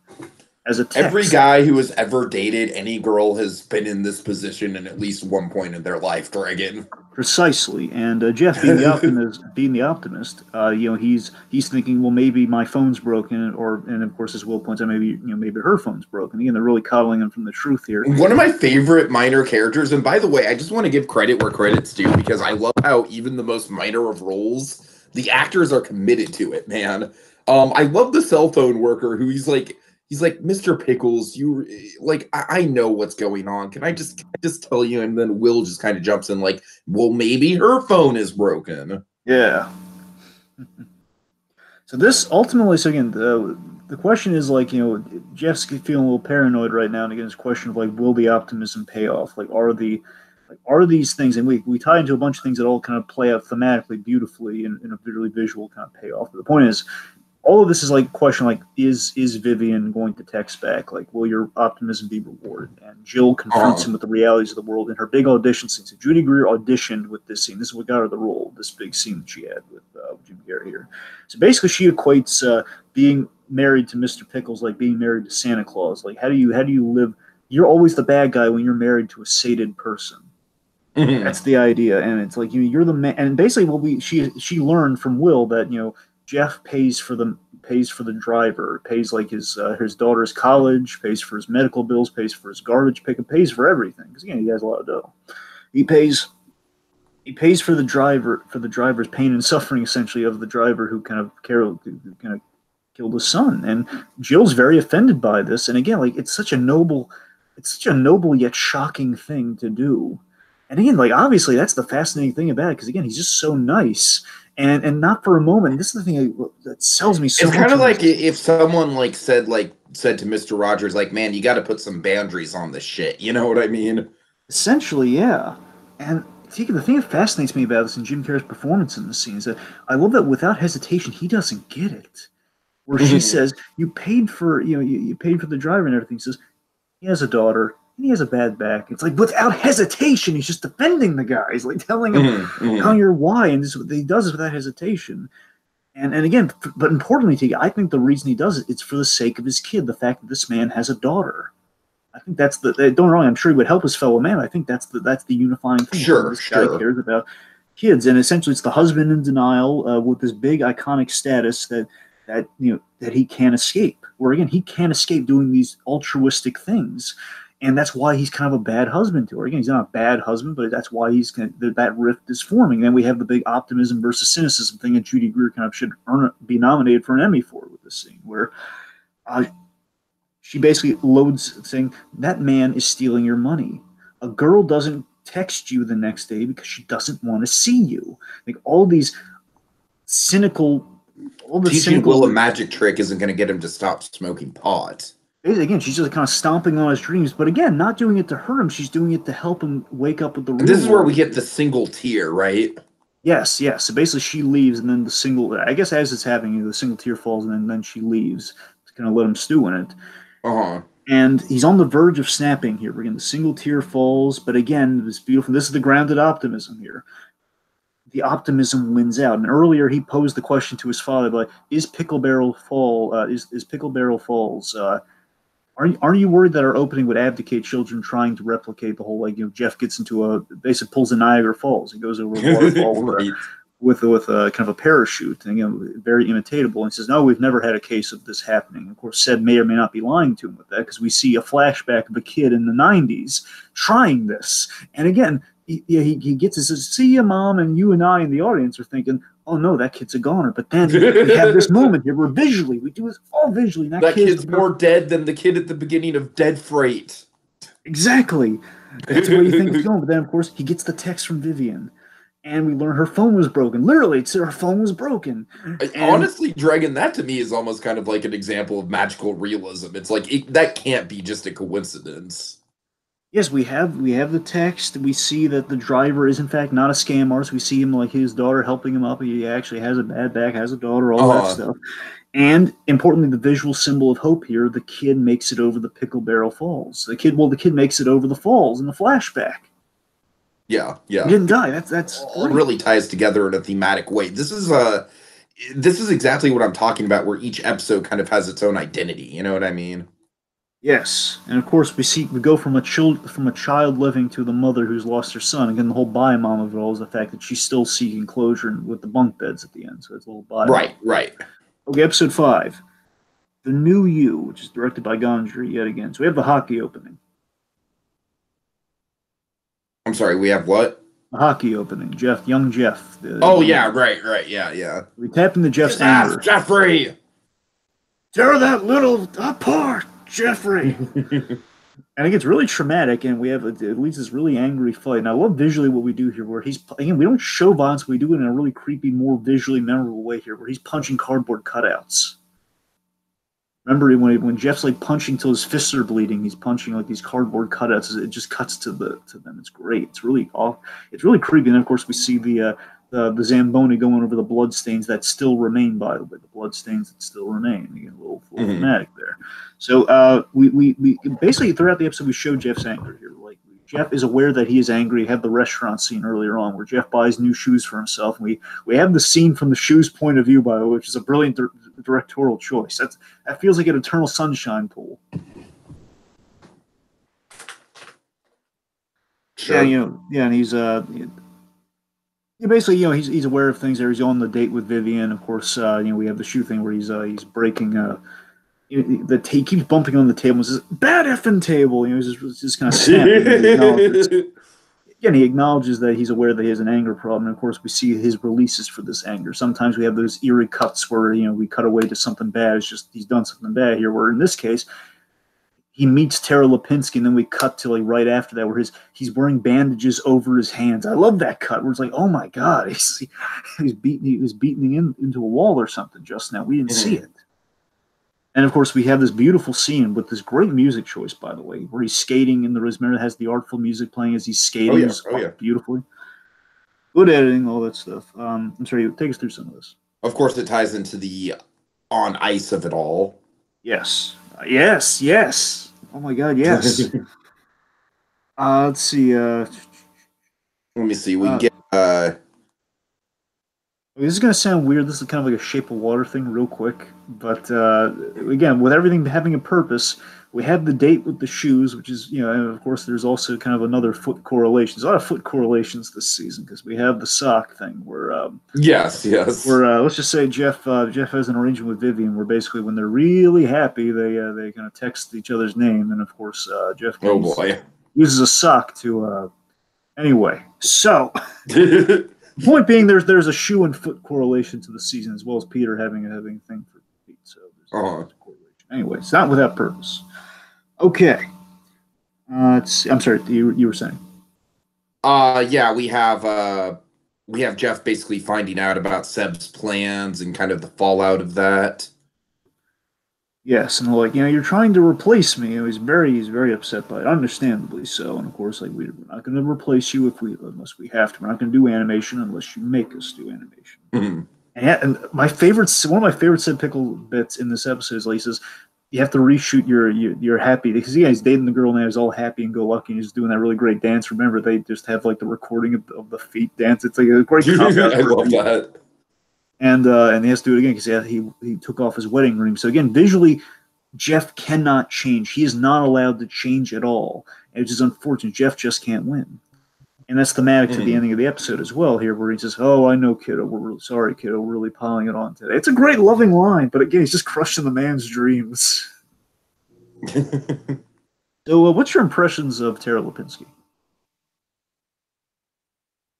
First of all, I need to ask. But she's not a character. I'm sorry? Like, is she a real athlete in real life? Tara Lipinski, yes. Her sister is a fiction for the show. Okay, gotcha. Okay. I like Tara Lipinski. I like that she's kind of like the, kind of like the optimist who believes in Jeff Pickles and wants to make right by Jeff Pickles, but in the same respect is kind of the biggest obstacle to him, kind of like literally wearing that symbolic fake Jeff Pickles mask. You know what I mean? So I like how there's kind of like a dichotomy with her. And again, she has her own dark side with her sister. She kind of puts down her veteran sister. Oh, yeah. And let's see. Okay, the desk. Oh, wait, we set up the desk real quick. So we set up the desk where Seb says, "You didn't even want an office." He says, I said I didn't want a desk." So of course Jeff does not have a desk where his father does, and basically that's talking about the business arrangements where Jeff decides where the money for the charities and everything goes, but Seb kind of runs the business. Therefore, he gets the desk in the office. Jeff does not have an office; he has his father's office. Again, symbol of power. And now Jeff is fully aware of the full range of Seb's plans. Of course, the dolls, the whole shebang here, and with Tara, we also set up Belize, but we'll talk about that later. It's a very minor thing. Belize. Yes, I do love that Belize came back. By the way, that was a great thing on a rewatch. Like, oh my god, yeah, it's Belize. It's great. So Dee Dee, real quick with Dee Dee. We have a great line where again Dee Dee's aligned with her father, yet at the same token she's still not getting any respect or any real responsibility. She wants right now she's a puppeteer, like does the arms, like kind of the odds and ends puppeteer. And she wants to do a character, and she wants to build original characters and maybe voice a few. And she's not allowed to do that. And Franklin Jones is really great line. Says, Dee Dee, you build corpses, but you can't bring them to life. That's what Jeff does. Which again, given what we find out in the next episode, has like the most eloquent ways of putting you down. He does, and I love it. All right, so we have. Speaking of Seb and Will, let's talk about their scene. Yes. Where's the weed, kid? I don't have any. Well, then what the hell are we gonna smoke? Oh, God. This almost seems like a Mike Ehrmantraut move. Kind of is, yeah. And of course, we have like the whole the kid misinterpreting is like, I gotta. This is when the kids are kind of getting on my nerves. Like the whole don't get into his car. It's like, come on, man. Yeah, that. Oh God, those kids really do. I mean, it plays, but it doesn't play. If I were to do a fan edit of the show, I just kind of erase all the kids except for the girlfriend. Yeah, exactly. All right, so let's see. Right. So again, so basically, this scene demonstrates to me that Seb does care about Jeff, and he's trying to solve his problems with the whole, grandpa kind of telling the kid like this crap is breaking your father's heart, which is again is a really we see that Seb cares, and I love that. But by the By the way, same can I time, just speak to like the logistics here where the strategy is to get the kid high and then break it to him?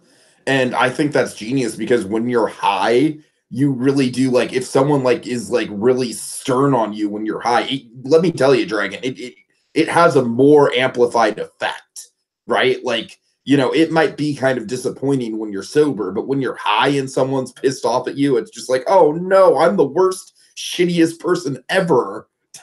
So I think that was Seb's intention there. all right, that sounds like I can buy that. That sounds good. Yeah. And again, the real question is he doing this just to kind of keep Jeff stable, or is he doing this out of love and to keep Jeff stable? Honestly, knowing Seb, I don't really think he particularly cares about his grandchildren all that much.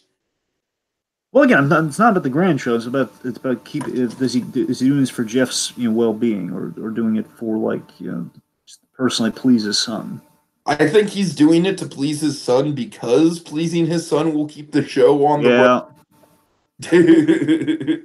And speaking of Will being kind of like, again, Will's kind of taking it and he's actually legitimately making an effort to not smoke as much. We then have a moment where Jeff he's kind of cornering Will and asking him something, and Will kind of spells out a big part of the film mystery where stop talking and just listen. We Yeah, set that up. Will illustrates like Granddad said, he basically laid out in 5 words what would take you 100. Exactly. And of course we have basically again Will responds to this very negatively, where again he rejects this change. Again, he could have changed for the better, but he rejects this in order to. He walks right into the powder keg. He goes into the house. Again, he rejects his father and puts himself in the same danger that Phil was in, or at least more grave and more dire potentially. Last thing, the tragic shoe bit. I love the tragic shoe bit at the end where he goes in there again. He's really angry again that his father kind of talked to him about drugs. Again, of course, we know how personal the whole drug matter is with Jeff and the fact that Will was talked to by Seb. And of course, he's on the outs with Seb at the moment. He goes into Seb's office. It might even hit him. It looks like he's going to hit him. Again, which would be full circle to what the opening was, where he's like imagining hitting his father as well. So it's all relative. He goes there, and what's there to greet him? It's Tara Lipinski wearing the Jeff Pickles head, which profoundly hurts his feelings. I'm Jeff Pickles. And Tiki, it's the perfect, directorially, it's the perfect response. Yeah. He removes the shoes. Remember, he splurged on himself. This man never splurges on himself. He splurged on himself because he's happy, because he's dating Vivian. He bought himself these $600 pair of ridiculous shoes. They're nice shoes, but I'm just saying $600 pairs for shoes with bells on is not really is not a wise purchase. But the man's a nice guy. He pays for the man who killed his son. Who cares? So the point being, as he buys these shoes, and again, his credit's been revoked and essentially he learns that his credit was revoked early in the episode when he's just buying food for people because it was an outlandish purchase for him. That the point being, the shoe purchase is a symbol of change for Jeff, a change for the better. And symbolically, Jeff is not allowed by the universe to change. And that's what that phone call is telling him. He's walking out in his socks. By the way, the same socks that he was using earlier, by the way, which is even more sad. If you really notice, it's the same sock from earlier. God. So again, it's just tragic. It's kind of that you can't change. It's sure. Beautiful. All right. Okay. Episode 6 is honestly one of my personal favorites. Six is a bit that on the rewatch, there's a phenomenal bit in 6 which it hit in the first watch, but on the second watch, like, oh my god, this is perfect narratively what they revealed here. They kind of revealed something big about Dee Dee. All right, so The Cookie, directed by Gondry. Go. Opening. All right, well, I gotta say the cold open itself is one of my it's good. It's not one of my favorite cold opens because I feel like it's a little pretentious. It's almost a little Eternal Sunshine Gondry, if you will. I agree with you on that front, yes. Okay, good. I'm glad you agree with me. I agree. Honestly, it's my least favorite out of the openings. But I mean, I respect how it's edited. I respect the editing. The idea is essentially the ideas of the rabbi. Maybe it's the fact that the kids are involved. I don't think it's necessarily... I don't know. Well, they do get into an obnoxious food fight for no reason. I just feel the dialogue's a little pretentious. That's the thing kind of gets me. Where it's kind of I agree. The dialogue is pretentious. It's not bad. I want to make it clear. It's not bad. It's just a little like they're trying a little hard on this one. I agree. That's the thing. It's like we have, and I feel like that's what makes the Said Pickles dialogue in the show so good. Is that Said Pickles dialogue is just so flat and just hits you like, there's no nonsense about it. You know what I mean? Precisely. And we have a rabbi was hired on the show because now Jeff has writers, which really unsettles him. The fact that he's not trusted with writing the show's material anymore. I like that one of the writers literally is someone who writes a mom blog. Oh god, that's hilarious. I don't have much experience in dialogue, but that's funny. So we have this rabbi character who essentially is talking about kind of, in essence, unless you have more specifics about it, in essence, it's about the randomness of basically kind of this universal quality of life basically turning a black and white cookie into kind of an embodiment of the universal kind of Dragon, here's the thing, it's like I like the whole like the randomness of life. I like that. It's just the cookie thing was a little pretentious. That's where the pretension comes in. I gotta admit though, the cookies, like without the cookie, I don't think that joke lands at all, because the idea is he's talking about this randomly, which would have been in itself pretentious, but then it gets it's about a cookie, which is kind of funny. So like cause and effect of a black and white cookie. And of course, we see the kids almost die because again, that's what we said for the last episode. They went into a powder keg and they didn't die, but they almost did. Again, Will almost Will almost died because he was trying to spite his father with the drug use. That's the interesting part of it all. So again, Jeff failed, but he doesn't even know it in that moment. Again, he failed his child again. So that's the tragedy of it too. Okay, so the point being, Will takes this near-death experience as kind of a guardian angel idea that his brother might be looking out for him, and that he basically uses it. And this is the plot point that you and I aren't crazy about here, where Will's kind of using. I love where this comes from. I love the mystery applied to this, but I'm not sure in itself. I just don't think there's any payoff for it. That's the thing. Well, again, on the rewatch, the payoff for it, I guess, is the origin of where it came from. But I don't think there's any like present day payoff for the story. And you're right about that. Yes, there is no present day payoff. So that's the mixed bag about it there. So basically, he's going to use his brother as a way to meet girls because his brother was a ladies' man. Therefore, he can kind of kiss girls with the old sob story. Anyway, so we have in essence we have proactive Jeff this episode. Jeff is being really proactive, and I love that. He's doing really nice things, and again, kind of taking charge after kind of he got dealt kind of the gut punch of last episode. So like he's specifically he's targeting Vivian here, where he's trying to kind of cheer Vivian up, who got some really bad news. Again, the 6 weeks are kind of coming closer and closer to being over, and we basically have the big story of the rest of your life idea, the big song and dance number. Yeah. So Dragon, I'm just gonna go out on a limb and say this is the best scene of the season. Really? I think this scene is it's like hauntingly beautiful to me. It's really well choreographed. Yeah, I mean, I love the lighting. I love the I love Viva Los Pages as a puppet. I love that whole idea. I just think it is such a Mr. Rogers type thing to do, to eternalize a dying woman through a puppet. It's a beautiful freaking sentiment, man.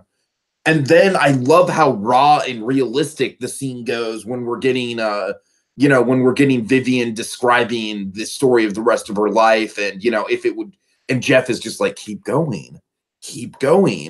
And I like, it almost feels like it's unscripted, right? Because she's just kind of describing this this place in the rainforest and the festival where it rains fish, and that she'd always wanted to see that. It almost feels like it's a super candid moment. That's what I love about it, Dragon. That's what I love about it, is that it is almost the most candid moment of the whole season, but also one of the most bombastic from a production design point of view, of all the puppets and everything. And that, to me, makes it the best scene of the season, because it sums up everything. It sums up everything about the show, at least from a stylistic point of view. The tone, the vibe, the puppets, the art style, the character. I mean, I love it, Dragon. I think it's funny. I think when we get to my favorite moment, I think I have more of a thematic take on what yours is. More actual in the moment. But I think it's really cool. But yeah, so basically, I love that with all of this, with all of Jeff's stuff here, and on the whole, he's embracing, again, with Vivian, again, he has a even more optimistic outlook on things. So right now, he's embracing new life versus the end of life. That's kind of what he's doing with her, and kind of by proxy. Again, Jeff has had kind of a fascination with death beneath the surface. Again, with the whole episode on death, and this is kind of like he's changing his tune a little bit. Again, making an effort to change, which kind of would lift all ships as far as Seb's concerned. Let's see. So again, with proactive Jeff as well, we have again there's a lot of uplifting stuff with Vivian. By the same token, he does a little bit of dark stuff here. Where one, he lays the guilt trip on Tara Lipinski with again, importantly with a pot. He's never doing anything out of pure malice. He's doing it to help her because this is the whole "be yourself" message. But again, it's serving his own agenda here. Like, hey, be yourself. Therefore, don't be me in the show. And of course, we have the whole Santa versus Mall Santa scene, which is just like it's so sad for Jeff. Where basically, we have that little girl walks up to him and has again, kids getting pickle jar signed in itself was kind of funny. I gotta admit. But the fact is like, oh yeah, she said the same advice that you would give, but you're basically you're more valuable, but you're still she's cooler. Basically, that's what she said to this girl, which is just, right. Oh god, so I felt so bad for Jeff, and of course we got to talk about the bird seizure. That's what I'm talking about. Like again, man, okay, I feel like this is really Jeff's Breaking Bad moment. That's the thing. So again, as this is the Ken wins moment for Jeff Pickles. Yeah. So basically, he again because and this scene is totally magical realism in the most dark and twisted sense of the phrase. So again, like he's somewhat doing a nice thing. This bird has a defect where basically it parrots all the negative things that Tara says about her sister behind closed doors. We're again insulting a veteran, being really mean to her sister unnecessarily, giving her eating disorder, a lot of bad stuff. It wasn't the bird's fault. The bird didn't have to die. Well, again, I'm not saying like the bird was like consciously choosing to say these things. That's not how parroting works. All right, well, well, again, okay. Point being, I think what the episode's getting at, and going full circle with the whole white and black, the black and white cookie thing, is that again, there's good in the world, but there's also kind of a balance there where Jeff also has all the good things he's doing. He's also doing some things that are either self-serving or that are basically have an underlining malice, but not like a no person is getting hurt yet. Emphasis on yet. Yeah. It's kind of the perfect halfway point thing, at least post halfway point thing to do to transition you. Okay, Jeff is now becoming something that may not be safe. Where you have like he gives a parrot a seizure by flipping on the lights. I mean, that's a dark way to kill an animal, man. It really is. The real question is, did he intend to kill it? I feel like just twisting its neck would be way more humane. The real question is, did he intend on killing it or just giving it a seizure and then just happen to die? That's the real question. I think he intended on killing it, man. Yep.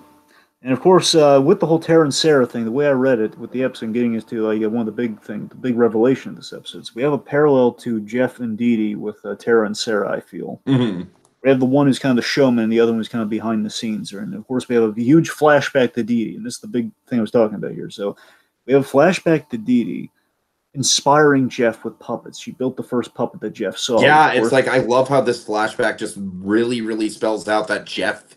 Like young Jeff as a kid used puppets as an escape from reality, and the genesis of that, man. And not only is it just like him bringing puppets to life, because again that's what Seb said in the previous episode. Jeff brings them to life. You create the corpses, he brings them to life. That's the difference. We see him bring it to life, but we also, out of the argument that Dee Dee's having with her mother in the strained relationship, all the things said in that argument formulate Pickle Barrel Falls. Because they're talking about Niagara Falls. You're right. They're talking about Niagara Falls, talking about all sorts of stuff, and basically the whole problem, the whole problem-solving optimism thing comes out of this. Because again, his sister's in an emotional state, and he uplifts her. Again, he's not the bad guy here, but he kind of is, and that's the fascinating thing. He stole all of her. He kind of stole her credit for all of eternity. But again, he didn't exactly. But it's not out of malice. It's not out of a bad place, and that's the burden. It was literally out of trying to help his sister. That's the thing, and of course, I love that she did a very realistic puppeteer thing where she cut the dress to make the doll's dress, which is most puppeteers, like Kevin Clash, for example. He made his first puppet out of his father or mother's coat or something. And It's had the most puppeteers start. And of course, we have the scene where Seb is like laying with the dress with the hole cut out of it. So again, symbolically, Seb's I have a missing a theory piece. about the mother. Do you want to know what it is? I'm sure you don't want to save it for like season 2 spec, or Are we gonna do season 2 spec? well, not here. I'm saying that eventually down the line. I mean, your call. Yeah, I'm just gonna throw it out there. I think the mother had a serious drug problem.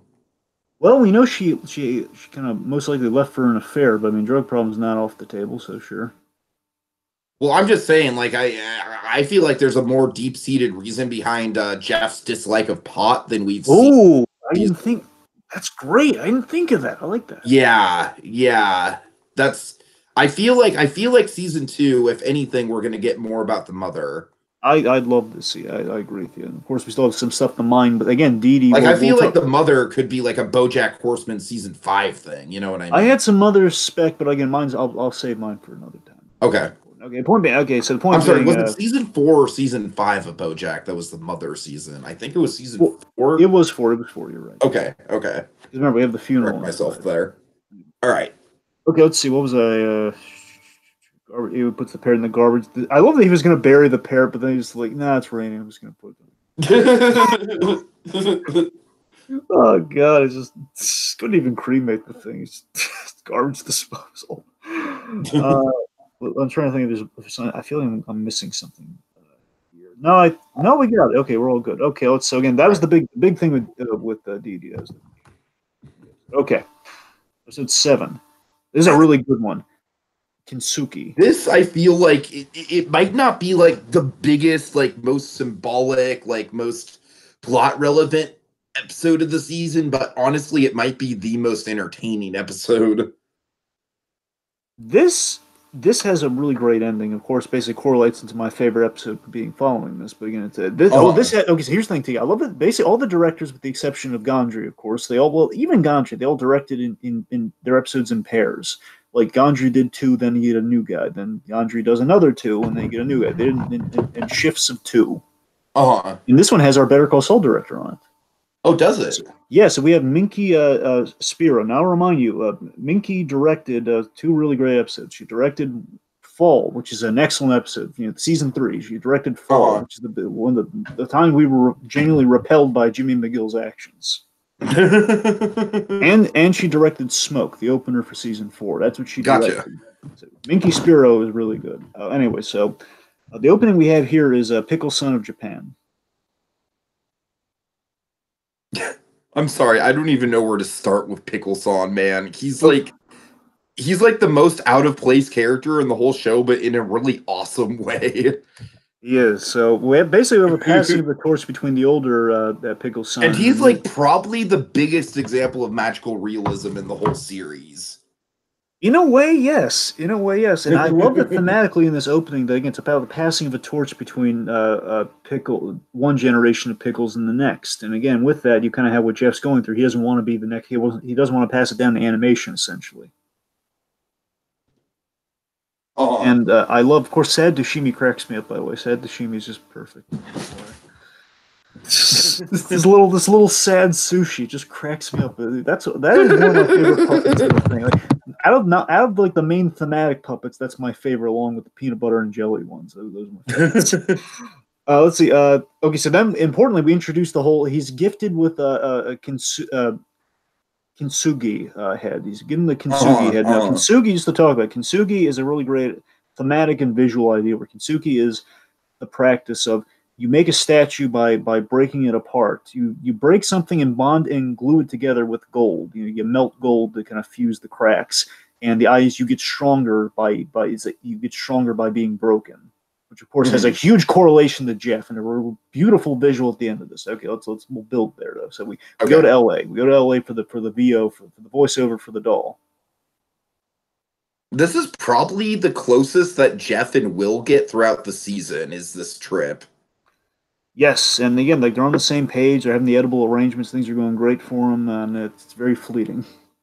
I love that Jeff. This thing I call him the rewatch, man. They really wowed me. Jeff, he has a whole plan for episode 10 at this moment. Jeff is putting into play here because again, Jeff he has to record that message for the doll, and he's recording it here. Right. Great. Okay. Okay, Dee Dee. Dee Dee is recognizing. Importantly, Dee Dee's recognizing Scott's confusion in his denial. The idea is that Scott, he doesn't view himself. Scott is majorly in denial, but he's also admitting that he's a little bit confused. And every time they get close to having a breakthrough conversation, something gets in the way. Like Dee Dee is kind of avoiding the situation, or Scott just kind of loses his nerve and then goes back into full blown denial. Mm-hmm. And of course, during all this, enter the new Pickle-san. Oh God! And let's just say things get interesting, Pickle-san. Yes. Let's see. Do you want to set up Pickle-san, like what he's doing there really quick? The Pickle-san, he's there to research, Mr. Pickle's Puppet Time. So when he goes back to Japan, he's learning from the original Pickle. So he'll learn. Oh man, that's what he's doing there. And the idea is that through puppetry, I love this idea, by the way. I love how they shoot this too. It's a really great visual idea that through puppetry he can communicate. He can speak English through character, through puppetry. And the way they shoot that is that they do voiceover for the actors. So basically, it's like Catherine Keener and the actor playing Pickle-san, like they're not moving their mouths, but they're having these conversations. So again, there's some magical realism there too, which is kind of nice. And of course, they have an odd physical connection, to say the least. Again, through the puppet band. Yes. Well, let's just say through a few other things. But and Tiki, again, I hate to say it, but it's going to sound twisted, but I mean, earlier on, again, the whole Joseph Pokovich, again, he's again Mr. Pickle's Puppet Time and kind of the pornographic version of Mr. Pickle's Puppet Time, and again, physical attraction through puppets. So it's all there, man. It's all there. Is all I'm saying. Right. Nothing wasted. Use every part of the Buffalo story-wise. Okay, let's see the major points of the episode here. So Jeff on the show. Jeff on the show is getting more political with the puppets, and he's getting more political on the show. Now, I will admit, Dragon, I feel like this is a plot point that kind of veered into like I really couldn't see Mr. Rogers doing this. That's fair, but again, if we're looking, it's not a huge deal considering the premise of the show is Mr. Rogers hitting a breaking point. Yes. I feel like Mr. Rogers, even at the point of a breaking point, wouldn't go this far on air. Like I feel like Fred Rogers, the man, would know his limits. You know what I mean? And that's fair. And again, but you say yourself, we're getting to a point. Exactly. He's a flawed Mr. Rogers. That's the idea. Right. But that's the interesting thing too. The fact that Jeff right now, he basically Vivian's acting as somewhat of a Yoko Ono in a good way, where she's champion. She's like she's somewhat of like, as Seb would see it, she's a bad influence on the show. She's encouraging Jeff to kind of stick up for himself and do these things, kind of Yoko style. And again, like I think my favorite bit in the montage, well, it's a really well shot montage, by the way, because they have like the infinite shot thing where basically he's on the couch and we go through the set and we kind of see him like it's a really great exploration of the set. So again, Yuki did a really great job there. Let's see, I love the I love this. He has this great line here. One of the great PSAs. He has a whole slew of them. But I think the best one is it's about McDonald's. Remember, it's It's Ronald McDonald wants to march the black youths into the desert and leave them without pants. It's just. Oh, I'm sorry. It's just. Again, it's like we're in the middle of all these really next level kind of like big political statements. Like, where was the genesis of this? Where did this start? Anyways, there's a lot of really great stuff there, and beyond that, sorry, I realized basically we kind of cover a lot of stuff here, and trying to see what's left here because we already talked about Kinsuki, obviously, but. Vivian's healing. So speaking of Kinsuki and healing, so Vivian is healing, and of course this is a big episode where you have the big scene with Vivian and Jeff. Let's talk about that. Yes, this is one of my favorite scenes. Again, both of my favorite scenes in the season revolve around Vivian, and I love it. And if I'm reading it correctly, which I think I am, and I believe you, if you didn't point this out to me, I think I'm either going to rewatch it from you that. It's really cool that, again, because Christmas sneaks up on the plot. So, again, Christmas is coming. Christmas is the big ticking clock of the whole thing. And we kind of, I believe this is Thanksgiving when this breakup happens. The idea, because I believe This Seb is a has Thanksgiving episode, Dragon. That's the thing. It's technically a Thanksgiving episode. and Seb has that line where Happens on Thanksgiving. and Seb explains that usually families do turkey. I'm Italian, therefore I do lasagna. He has a cool little line, by the way. It's a neat little family experience. I gotta be honest, it's kind of a neat idea. But yeah, so the big family dinner. So of course the big breakup scene. You remind me of death. Need I say more? It's just yeah. Jesus, it's brutal. So the family, they want to go on this big old family trip with Vivian and Jeff, and of course we the Pickles take Honduras. God. And again, they're all on the same page for a change. Again, this girl has helped Jeff for the better, and basically she got a good prognosis, hence the healing of it all. Therefore, again, she's gotten a clean bill of health. She's allowed credit card bills to pay off. By the same token, she's gonna live. She's gonna live. Darn it, a woman gets to live. Yes, but never has a more uplifting line than said so defeatist. Never. No, but seriously, just things are going great. I love my favorite comedy cut, by the way. This is why I love Seb Pickles. I love we get from the good news to Seb hugging her. It's like, oh my goodness, the best thing. My son's gonna be healthy again mentally. Hooray! He's just hugging her. Remember, he's just hugging her for so long, just because he's so happy. And of course, this is the black comedy of Seb Pickles. She breaks his heart by just telling him that, look, I'm going to that trip alone. You and I, we've had some great times here, but you remind me of death. And Jeff is really accepting of it. He says, you're going to live. Oh, Jeff is just like all on board to be like, well, I respect your decision. He takes it like gangbusters. And I love that while this is happening, Seb is like downing the wine like crazy, just like downing the wine. It's like, oh, this is terrible. And of course, he's the one who first speaks up. I'm thinking maybe you'd be the best one. Fuck you! And of course, it gets, I don't know how colorful you want to give it. Let's just say it gets even, it's a chorus of FUs and some other words that I don't know. I love how even, God. The kids too. Like, the kids even the kids. Maddie's giving her the double finger. Yeah. Maddie's giving him like the double bird. There's no God. Scott had like the last word too. Like, Scott, like, of all the members of the family, Scott got the last line where he says, "There's no chemo for dengue fever." You. Oh God! So again, the point is, I love poor Jeff here because Jeff, we glazed over this, so we might as well bring it up here. Jeff, one of the big lines of the show is, please don't use a bad word. You can use a good word. So of course, Jeff's surrounded by bad words in the scene. You kind of see him reacting to the bad words before he's embarrassed or anything. Just like, Dragon, I almost think that is maybe one of the big tipping points. Like, not so much the breakup, but the way the family handled the breakup. It didn't help. Yeah, it really didn't help at the very least. And of course, I love it. We go from that scene. I remember telling you about this because basically this and episode are the ones I really railing on. I was like, come on, man, watch the show. Right. Where we had the Christmas is coming montage. And so the idea, and this is great, given it's Thanksgiving. So we have Thanksgiving followed by Black Friday, which is this.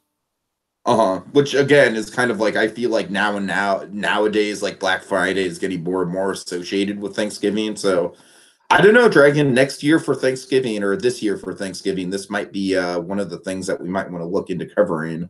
Maybe. So we have so Christmas is Coming is playing as, again, basically Minky Spiro. She has two really money shots in this whole episode. We have this, and we have the scene that ends the episode. And this is beautifully directed as a perfect music choice. Again, it feels like a Breaking Bad or an Albuquerque verse director did this, doesn't it?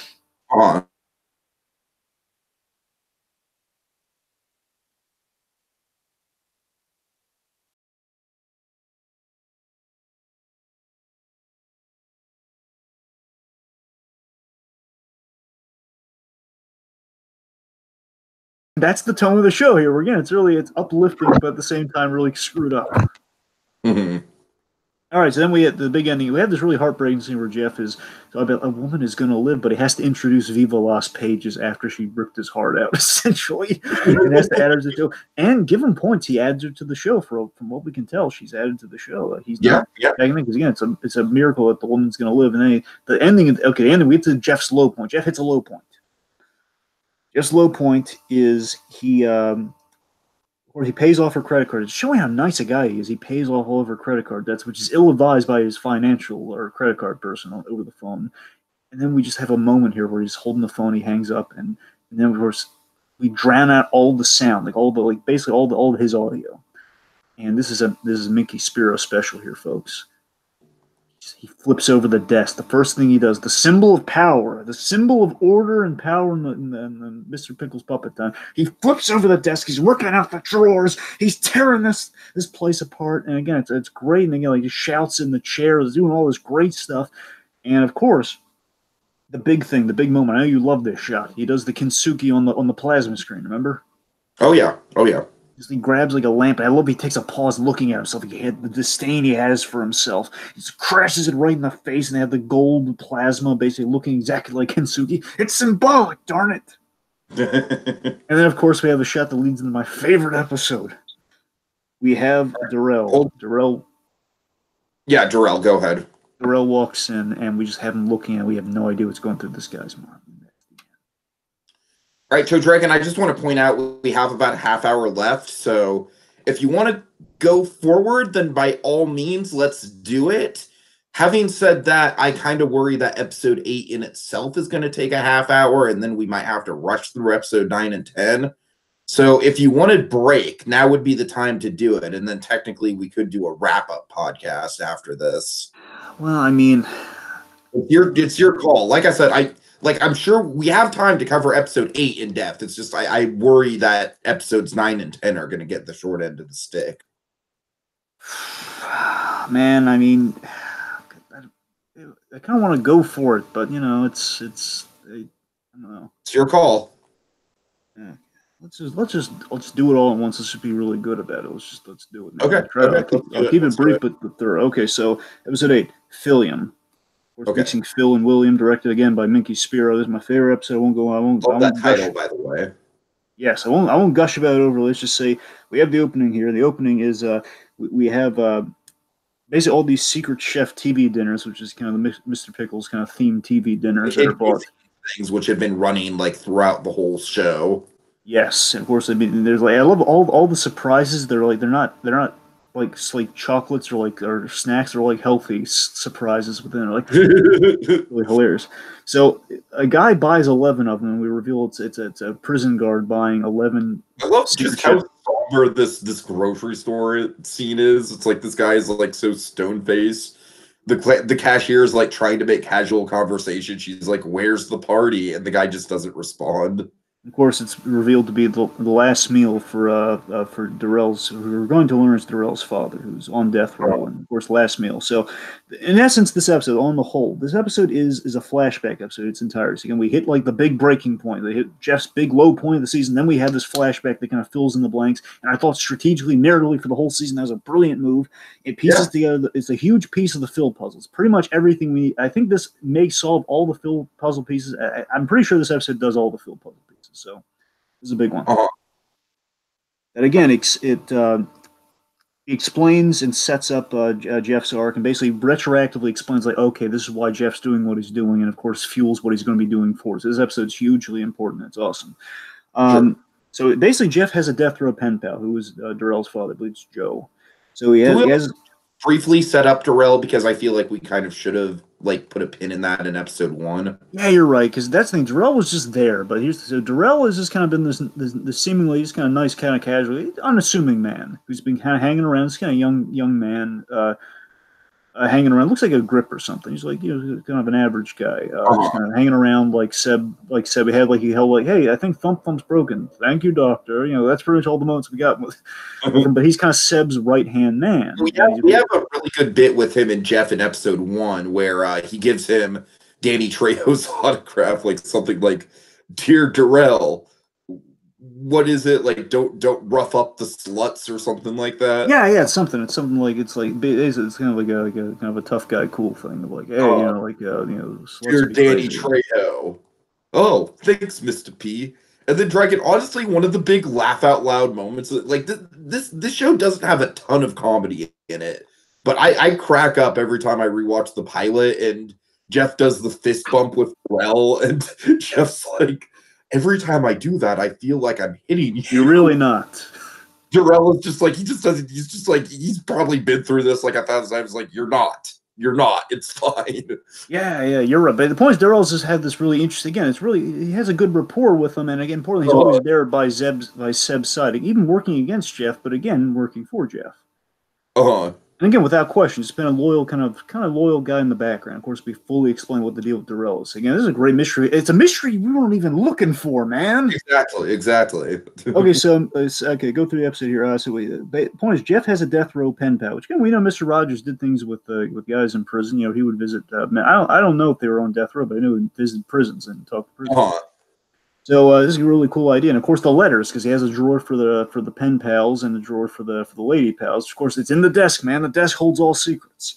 He has a pen pal who aesthetically loved Puppet Time. He aesthetically loved the show. Again, as we find out, he never watched the show, but he loved the art style, and he loved Jeff Pickles for a very specific reason: the fact that he was the only man who wrote him back.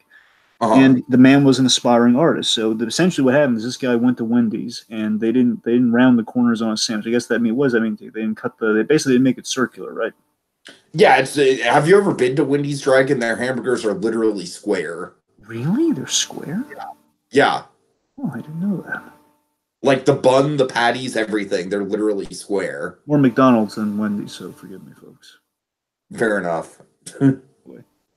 Ray Kroc for the win. Anyway, so Wendy's. So the point is, Wendy's didn't round the corners on a sandwich. Can I just say, like, Wendy's has just not had good luck publicity-wise. Do you remember the finger incident with Wendy's about 10, 15 I don't think we have time to talk about the finger incident with Wendy's. I know we don't have time. I'm just saying. Right. So basically, and this did not help Wendy's publicity, I'm sure, either. Where the idea is that they didn't round the corner. They refused to round the corners on his sandwich, and he killed 4 redheaded women. So again, the idea is they look like. Just to clarify, I don't think the buns are squared. I think just the patties are squared. Oh, okay. All right, go ahead. Point being, he killed 4 redheaded women. Again, redheaded because they look like the Wendy's mascot, being the gag. God. Which in itself is funny. So the point is, he did this terrible thing. Obviously, is on death row for that crime. Like a set up to a dark joke or something. It isn't. There's a really dark punchline later on in the execution scene. Anyway, so before we get there, so we see, importantly, just to kind of set the phrase here. So we see Will when he cared. We see Will way back when he cared, when he was the good son, before he was becoming Phil. You know, and he was actually involved in charities and stuff. The charity for the bees. And that's the first time we see him is the donating the clothes, which of course, you know, comes back in this episode where he was really genuine about it. Absolutely. And of course we establish Belize here, where Dee Dee, and we reveal that Dee Dee is actually, she's actually. This reveals that Dee Dee said, no, she didn't die, folks. She didn't go with that Belize. She went the actual Belize. So when Dee Dee goes to Belize, she actually pockets the charity money for a trip to Belize. She does not invest in the charities in Belize. So again, she actually has like a whole fund. This is going to be something explored in season 2, perhaps. She does have a whole slush fund of charity money. Hundreds of, like, at least 100,000 checks in the amounts of $100,000, most likely. Chance. So again, of course, Dee's just kind of living it up and just kind of having fun. I could see her and Jeff like ending up in prison together. Possibly. Anyways, let's see. So Jeff, he wants to support the man. He wants to support Darrell's father here, but basically because he wants him to be there during the execution.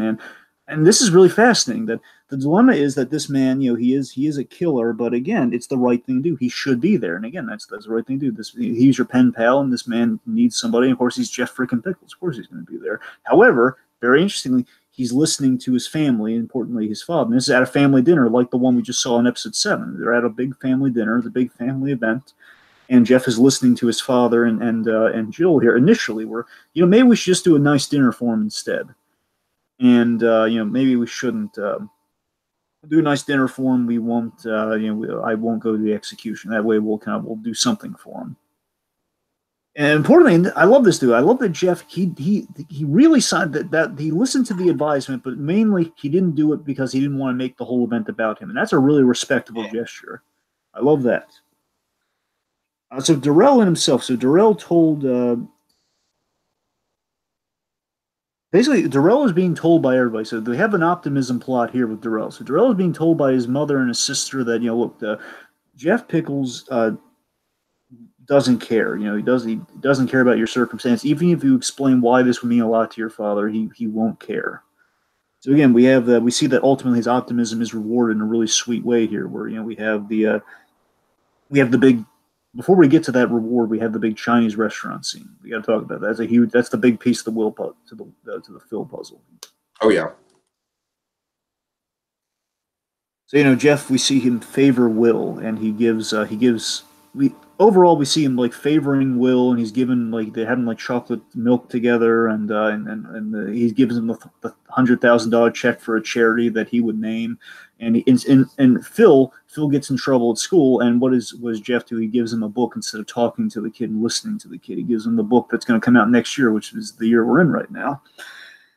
And of course, he blows up at him in the Chinese restaurant, where basically Phil's doing his weird thing, where again Phil needs guidance, but Jeff doesn't know how to talk to him. And the result of this is that Phil's asking really offensive questions to Darrell about his father dying and killing people. And I love this. Jeff takes his arm and he kind of shouts at him in the Chinese restaurant: "Is that man has every right to ask for everything and doesn't? You have everything. Basically you shouldn't be asking for anything here." And yet you keep doing this. He shouts at him again. The first time we've kind of seen Jeff do something like this to his kid. He's kind of snapping at him, and of course, it all feels now. I feel like this Chinese restaurant scene is definitely the catalyst to the whole family breaking apart in a lot of ways.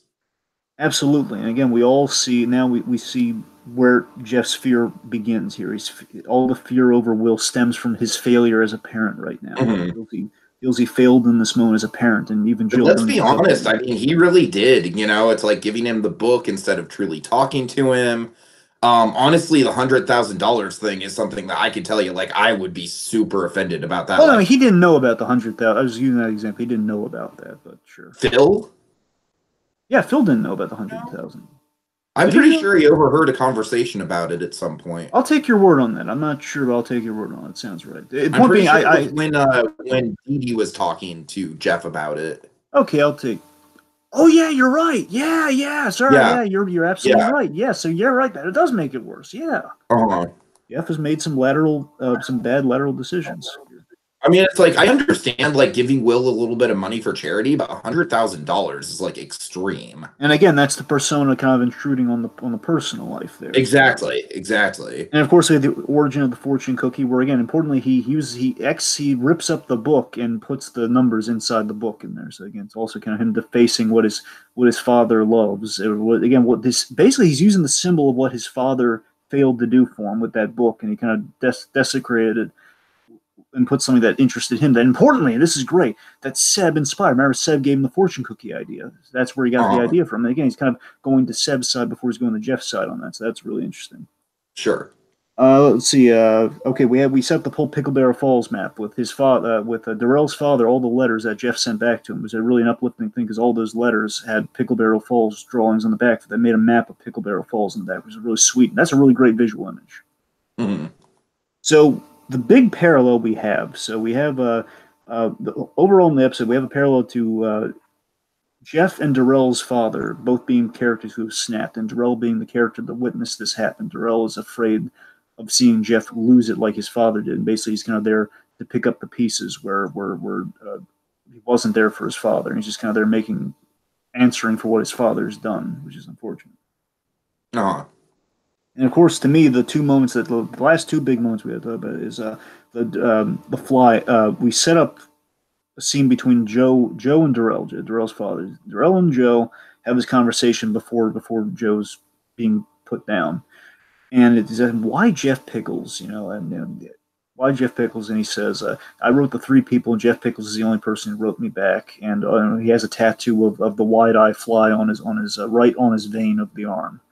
And he says, this is my favorite character. He has to eat crap. He's a fly, man. Flies eat crap, and this guy had to eat crap every day like me. So that's really, I thought that was really interesting, really sweet, why he would connect to this character without even watching the show. One of the most haunting moments relates to that fly tattoo. It's when the yes gets injected through the tattoo, and Jeff just gives a little wince.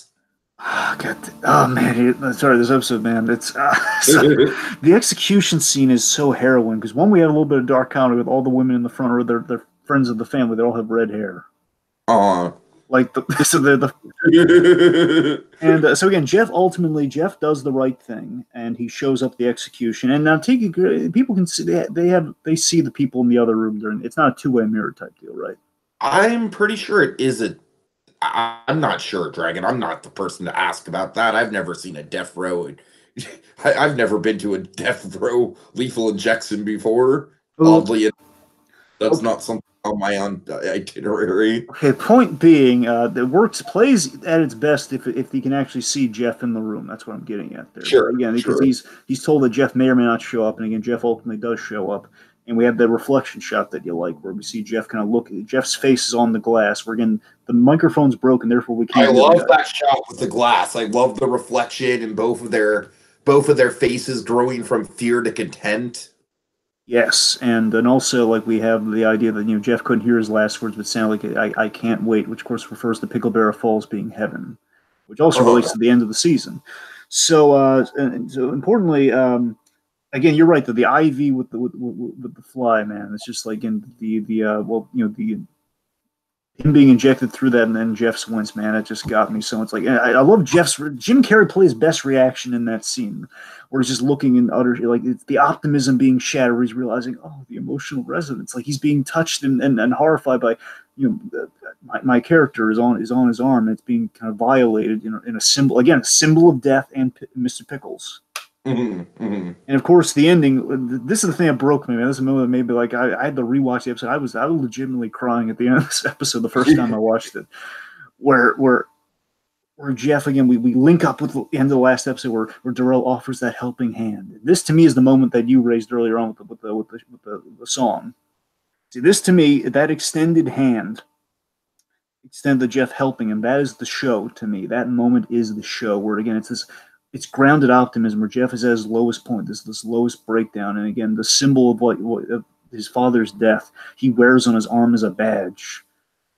After he gave Darrell the job and everything, he's there, and he basically, Jeff kind of helped Darrell, which is really sweet in itself, and kind of gave him a purpose. Again, connection to his father via Pickleberry Falls, really sweet stuff there. Anyway, so the tattoo on the arm being in focus, in frames, the perfect shot as Jeff sees it, and he helps him up. And yes, that's the show right there. That's the optimism in the heat of after the most heartbreaking, harrowing things you've ever seen, like the lowest you could possibly be, the symbol of the lowest you could possibly be, and there's an uplifting quality there. It's beautiful. That's the episode. That's the show. Really quick, we do get a scene after the execution with, that's still in the flashback with Jeff and Darrell, where Jeff's talking about, everyone has their breaking point. Everyone has their limit. It's like, and at that point, Dragon, I was like, oh, this guy's going to kill someone by the end of the season, isn't he? Yes, and also I saw the end of the season coming, but in the best of ways, And again, we had so many mini mysteries solved here with Phil. We saw the picture being taken of Phil, not liking his father. He's tackling people on the baseball field, and of course, most importantly, he doesn't do the seatbelt to spite his father, which of course puts that damper on everything earlier on. That you realize, oh God, when he did that, he was spiting his father because his father was on the TV. Sure. Heartbreaking stuff. Okay, episode 9. All right, episode 9, Lieutenant Pickles. This is directed by Gondry. Now we're back in the Gondry fray here. So, okay. So we start with the Lieutenant Pickles game opening, which again I love. This is the score thing I was talking about. I love the 8-bit. You can feel anything at all. That's great. I love it. And of course, I love how it plays at the end of the episode even better. But yeah, this game was great. And again, the game mixing the whole Lieutenant Pickles, college game designers they did this. So it's in the show they say these college game designers they're messing with the whole Mr. Pickles rumor, therefore doing Lieutenant Pickles is like a uber violent game where you shoot all the characters and shoot people.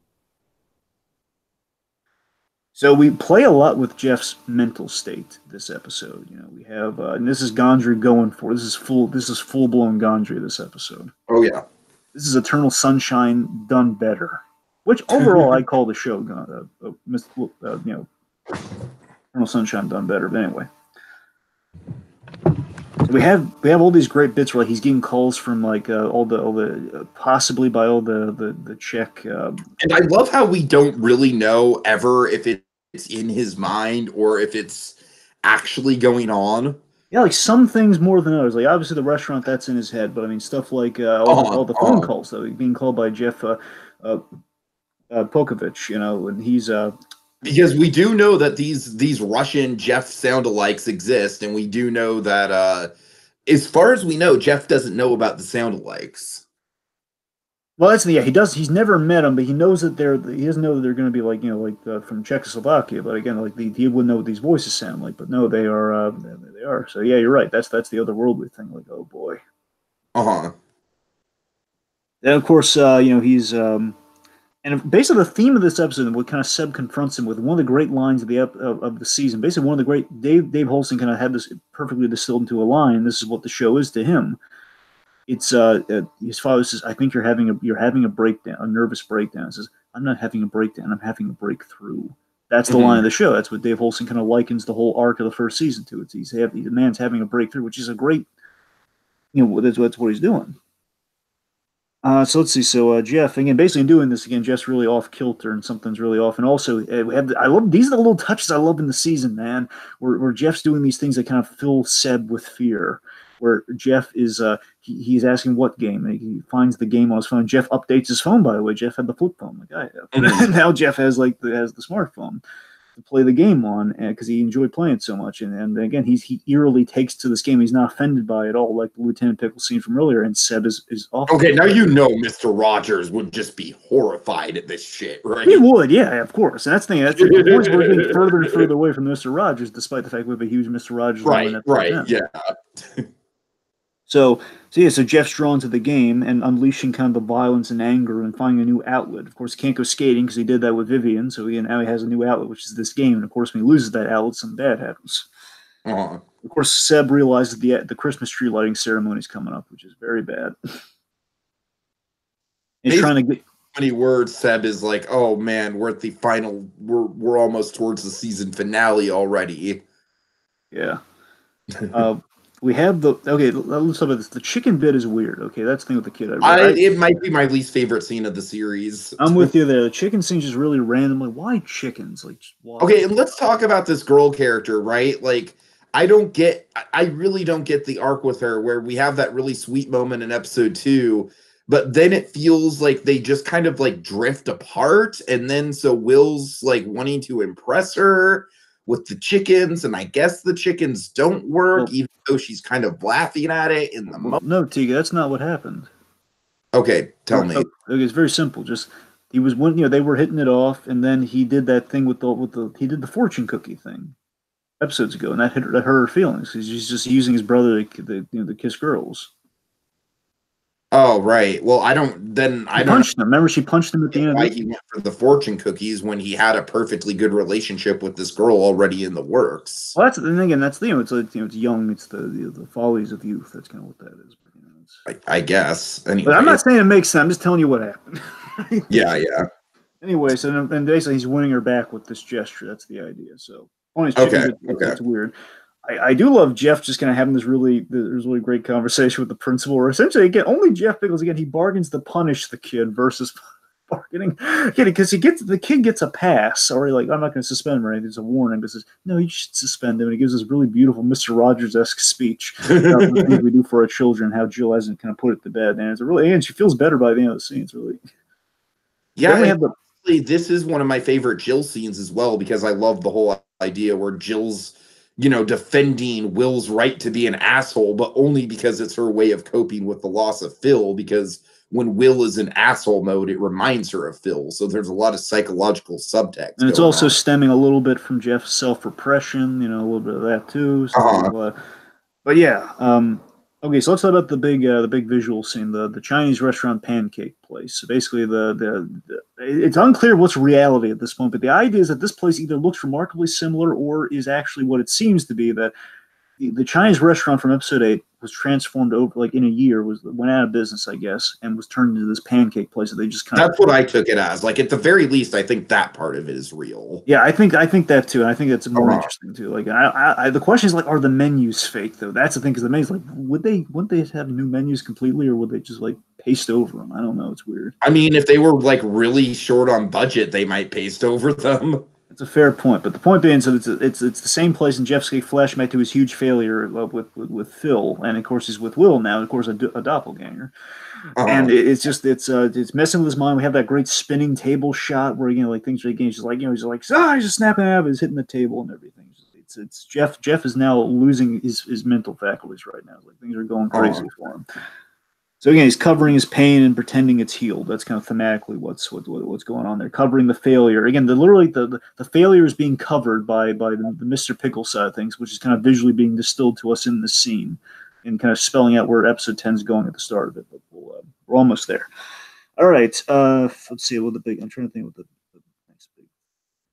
Oh yeah. Remember. Okay. So here's what sets him off the deep end too. In this scene, he learns that Peter is moving in. And that's when the breakdown of the psyche starts. So when he learns that, that's when the restaurant starts spinning and everything. That's when things really go off the deep. And that's when he starts hallucinating within the restaurant. Honestly, that's kind of heartbreaking because it's like for a minute it looks like the wife is like interested in getting back together with him, but then it's like no, not at all. Yeah, and of course they're thinking about like, hey, yeah, let's go to the ice show. Yeah. Let's see. Okay, I'm just trying to think of the Dee Dee story here. God, I hope we didn't miss. Well, Dee Dee, we forgot to mention at the end of episode 7, we have that great reveal. Like, what the actual fuck? Yeah, you're right. Darn, I thought for a moment I thought it was in this episode, but yeah, you're right. So okay, no, it was in episode 7, I think. You're right. We got to backtrack real quick. Okay, so essentially, Pickle-san. There's a physical. Actually, yeah, we need to kind of backtrack with all of Pickle-san. We didn't even get to the English and the puppets and everything. No, I talked about that. We talked about that. Oh, did you? Okay. I didn't talk about you told me about the erotic thing. Oh God. Well, why don't you tell him? Fine. So the idea is, so again, Dee Dee's having these issues with Scott. We're going to see again, she has needs too, and the fact again she has this block she can't work through with Scott, where Scott just can't either admit to being confused or again being gay, which again very much he's gay essentially. Well, again, of course, they have that coded conversation about the piano and the clarinets, and then her Scott's like, I thought that clarinets. Exactly. I love, by the way, they have their arguments in bed, like just like not like staring away from each other. They have these it's really well staged arguments and conversations. But yeah, so the idea is that Pickle-san and Dee Dee really hit it off, and Pickle-san put on this really kind of this old Japanese puppet show, shadow puppet show, and the idea is like behind the curtain. Let's just say he was able to work 3 puppets, and of course you could probably imagine the folly: the 3 puppets, 2 hands. Puppets coming from somewhere, and then let's just say then Scott walked in. Of course, then she kind of puts together because they're having a very erotically charged kind of puppet show where talking, basically using the analogy of like she's having issues with Scott, which of course amounts to, hey, you're not being tended to. You need a Pickle-san, don't you? Mm-hmm.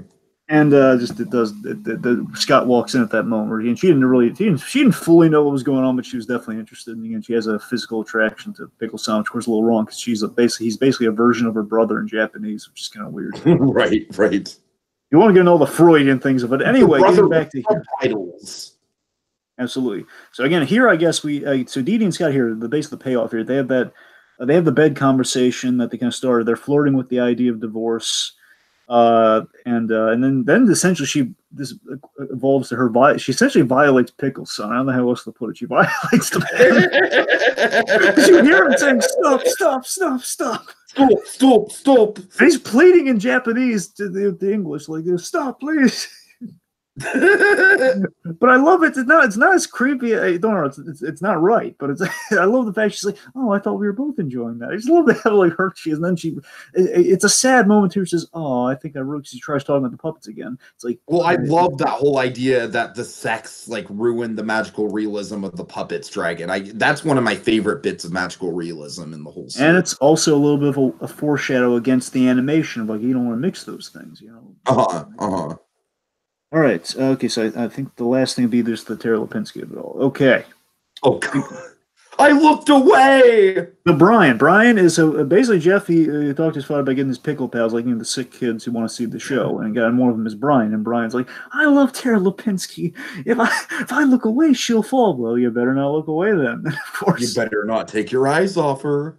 And of course, we get to the end of the episode. So the climax is the big "you promised" moment, where Seb essentially took advantage of Jeff tending to Will, and he told Tara. He asked Tara to put the head on. Tara did not do it, but her sister Sarah do, sticking up for herself now, and with a new parrot, by the way, which is just a bad omen. So, who does the same thing, by the way, same ticks and everything, same parrot. Anyway, so Sarah is like her big moment to shine. Tara's actually being supportive, and they're in they're in their big Jeff head. So Jeff's there, and of course the big compromise they reach, like no Jeff Pickles in the show, and Seb just kind of says, while holding cotton candy, it didn't make much sense with that either, son. And of course, it's the heartbreaking moment with Jim Carey saying, "I love when Jim Carey digs deep like this." You Without promised. Tara Lipinski ice skating through a fever dream. Yep. And it's just this beautifully sad moment. We're like, you promised, and then of course he goes to his seat, and Seb's like looking behind him, seeing how Jeff's coping with this, and he's trying to play the game aggressively, but then the legal notice has been notified by Seb. Again, Seb yet again has taken something away from Jeff, and it's like, the game won't work anymore, and then the mental state takes over again, where you hear the music playing despite the fact the game is not playing the music. I was terrified in this scene, Dragon. This might be the most suspenseful scene in the whole series. Yeah, and then we have this moment where again, now his perspective is in the game's like 8-bit pixelized style, and he's basically targeting the Jeff Pickles on ice, and he misses because Jeff and Tara Lipinski are doing a move here, and essentially Jeff is like doing like this axle spin or whatever, spinning on one leg, and as he fakes like shooting it. Fake shooting puppet, fake Jeff. Mm-hmm. It hits the target, hits Tara Lipinski, and what happens, Tiki? Her neck gets slit. Yeah, like, oh my god, talk about taking I, Tanya to the next level, buddy boy. It's like, wow, it's accident on the way. Brian is just sitting there like, it's my fault. I looked away. And I love the score and everything in this moment here, but then we have like this really tense ending to it where it says, I think something's wrong, Brian. Something's really wrong. And of course, we have episode 10. Episode 10, Someday by Gondry. Opening is the drug PSA with Oops. Importantly, drug PSA with Oops. With Oops, yes. Very much like your drug PSA, like the era of Pee Wee Herman. It's on a VHS tape. It's pretty much being very and here's the line, T. Big line. And this episode's really short, by the way. So 10, it has a lot of stuff in it, of course, but it's kind of relatively. It's the shortest of the whole episode. It's the shortest of the whole season. So anyway, he says, "Get between your kids and drugs. It doesn't matter how." Mm-hmm. Oh yeah. Okay, so we start big, man. We start big with the Christmas tree lighting ceremony. Oh Jesus, yeah. Now, initially they were going to end. They were thinking about ending the episode on basically we build up to the tree lighting ceremony, but then they kind of feel like, well, again, changing the structure. Let's open with it, man. Then we go from there. Yeah, that was ballsy, but I think it was the right call because it really does kind of put a good framework to the last episode. So, Tegan, let me put it to you this way. This scene, to me, this is like a once-in-a-lifetime speech you give an actor. I really feel that way. At least, this is a huge moment of acting for Jim Carrey in this season. I really think it is, where, it's... We see everyone who Jeff Pickles is kind of come into contact with in the season. We see the Shayna, we see the kid, and I think we see Shayna a little bit more later on. We see what's happened to her, but we check in with everybody. We see all the people who've been affected. Tara and Sarah Lipinski in the hospital.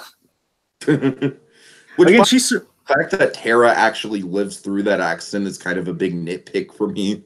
I'm amazed that she lived. I really wonder if that's the actress, like in her contract, like, I don't want to be killed off, otherwise it's gonna be bad for my business. You can't kill me off.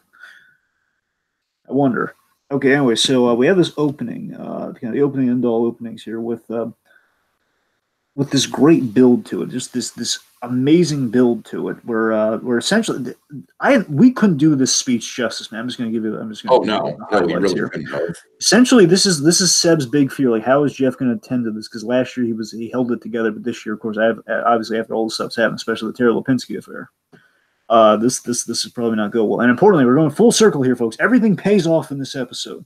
We have Jeff again. He went on air that one year with instead of being with his wife, and now he's kind of talking to camera with his wife, and as he was going on Conan at the very start of the season. So he's speaking to everybody, including Jill, specifically Jill with all this stuff, where he's telling the kids that your parents don't deserve you. And he's being really, really, what if Mr. Rogers kind of took all the whimsy out of it? What if Mr. Rogers got really emotional, just kind of bled his heart to like what he cared, why he cares about children, like, you know, what's wrong with the world and with parenting. What if he just opened up his heart? And that's the crux of the scene here. It says, your parents don't deserve you. Your parents, essentially, your parents see you as your own death. They kind of pull the line from Ultron, the whole, like, you know, people, you know, parents see children as means to supplant them. Essentially, that's what we're saying. Like, parents see their own ends in their children. And it says, you know, they've failed you. I know this because they leave you with me. You call out to them right now. And of course, we see Maddie calling out to her mother, and then again, that's nothing. This thing because she's dealing with divorce proceedings right now. And he tells him, "This is the most blood curdling moment in the whole thing for me." He says, "Go find your Christmas presents, the dolls, you know, the Jeff Pickle dolls, the Mr. Pickle dolls." And they go there, and like one kid like pulls out a gun, like they're looking for hidden hiding places. The little girl holding a gun, like I think, oh my god! But again, it's the whimsy, it's the optimism. Tiki, she doesn't pull the trigger on the gun though. Nothing bad happens there, but still, it's real eerie how you're on a teeter totter of madness. Then of course we have there's the gut wrenching moment. All it says, "I killed my son." I love the score here. So as all this is going on, as we get to like, "I killed my son," as this is happening, Seb Pickles has this funniest moment in the entire series. Oh, God. It's dark comedy, but it's beautiful. Seb Pickles. He's calling Pokovich over the phone. He's auditioning him over the phone. And he's like, get him all the catchphrases. Say, green means go. And of course, the third one being say, "I love you, Daddy." Why? Just say it. "I love you, Daddy." Thank you. That's what I love about Seb, is that he is a father. He does care about Jeff. In fact, he cares about his son kind of free falling right now. But he needs to hear it from some version of his son that "I love you." And you're not doing this to kill me. You're doing this because you love me. Right. But then, of course, the minute he says, "I killed my son," we have that music cue that plays. And of course, we see Jill's reaction. We see everybody's reactions. We see Shayna back on drugs. And then we see, Seb just drops the phone. I love that Seb drops the pretense, like, okay, we're dead in the water. It's like that's the bomb that dropped. And of course, Jeff gets really real, saying, "I killed my son." And of course, that one guy gets the pickles thrown through his room, that poor driver. And I didn't listen to him. I was a good talker, but apparently I was a really terrible listener. If basically saying, to listen to my son to save him, I would have had to admit to my own faults as an icon, and I didn't. Maybe if I did, he would have listened to me. You know, maybe he would have like put on a seatbelt. You know, done all these things, and it builds to put on a seatbelt. Mm-hmm. Oh my God, that's a once in a lifetime speech right there.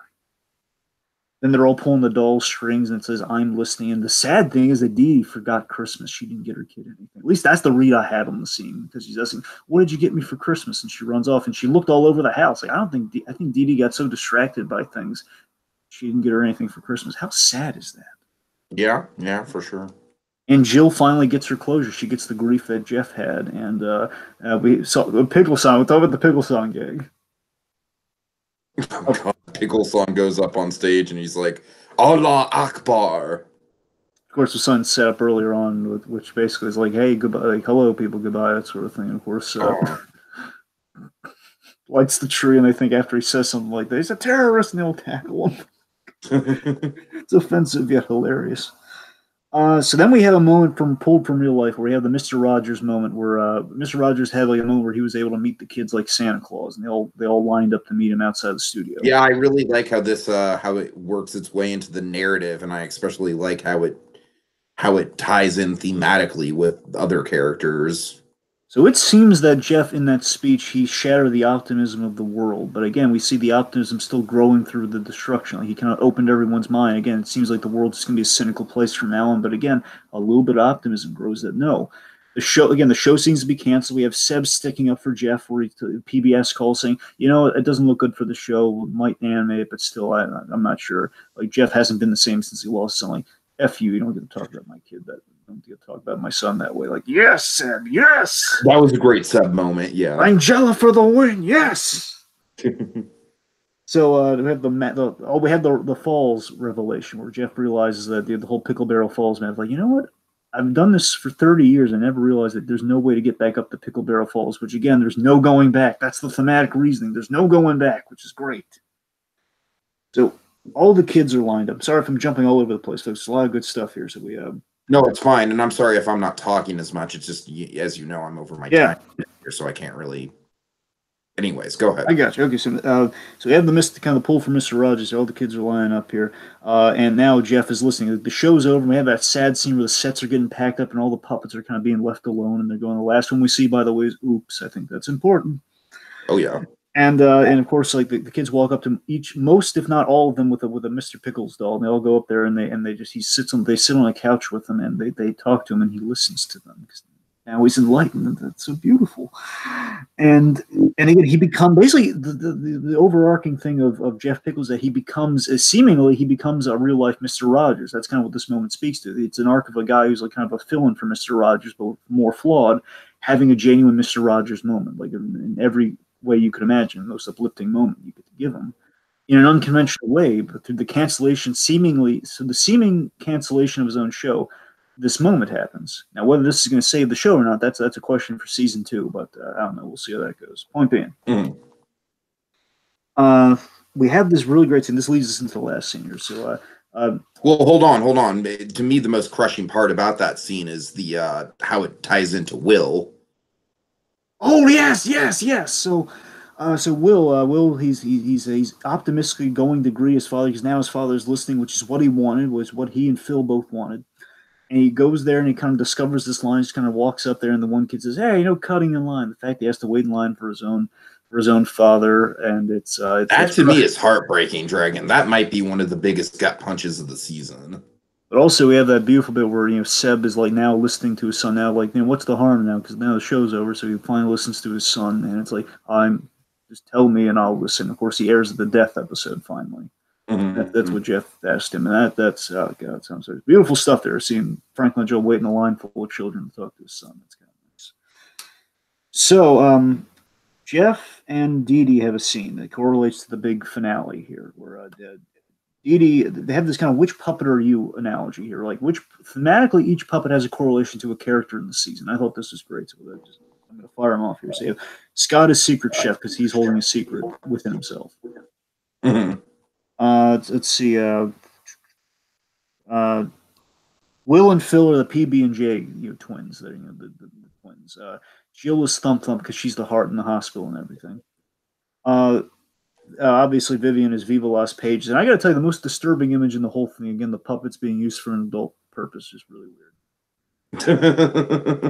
To me, that's the most disturbing image in the whole season. But okay, anyway, so then we have that. The Seb is the Sasquatch, kind of the voice of God, as it were. And I love that. That was probably my favorite bit in this scene. Thanks, Dad, but I'm a man. Then, of course, the question is, which character is Jeff?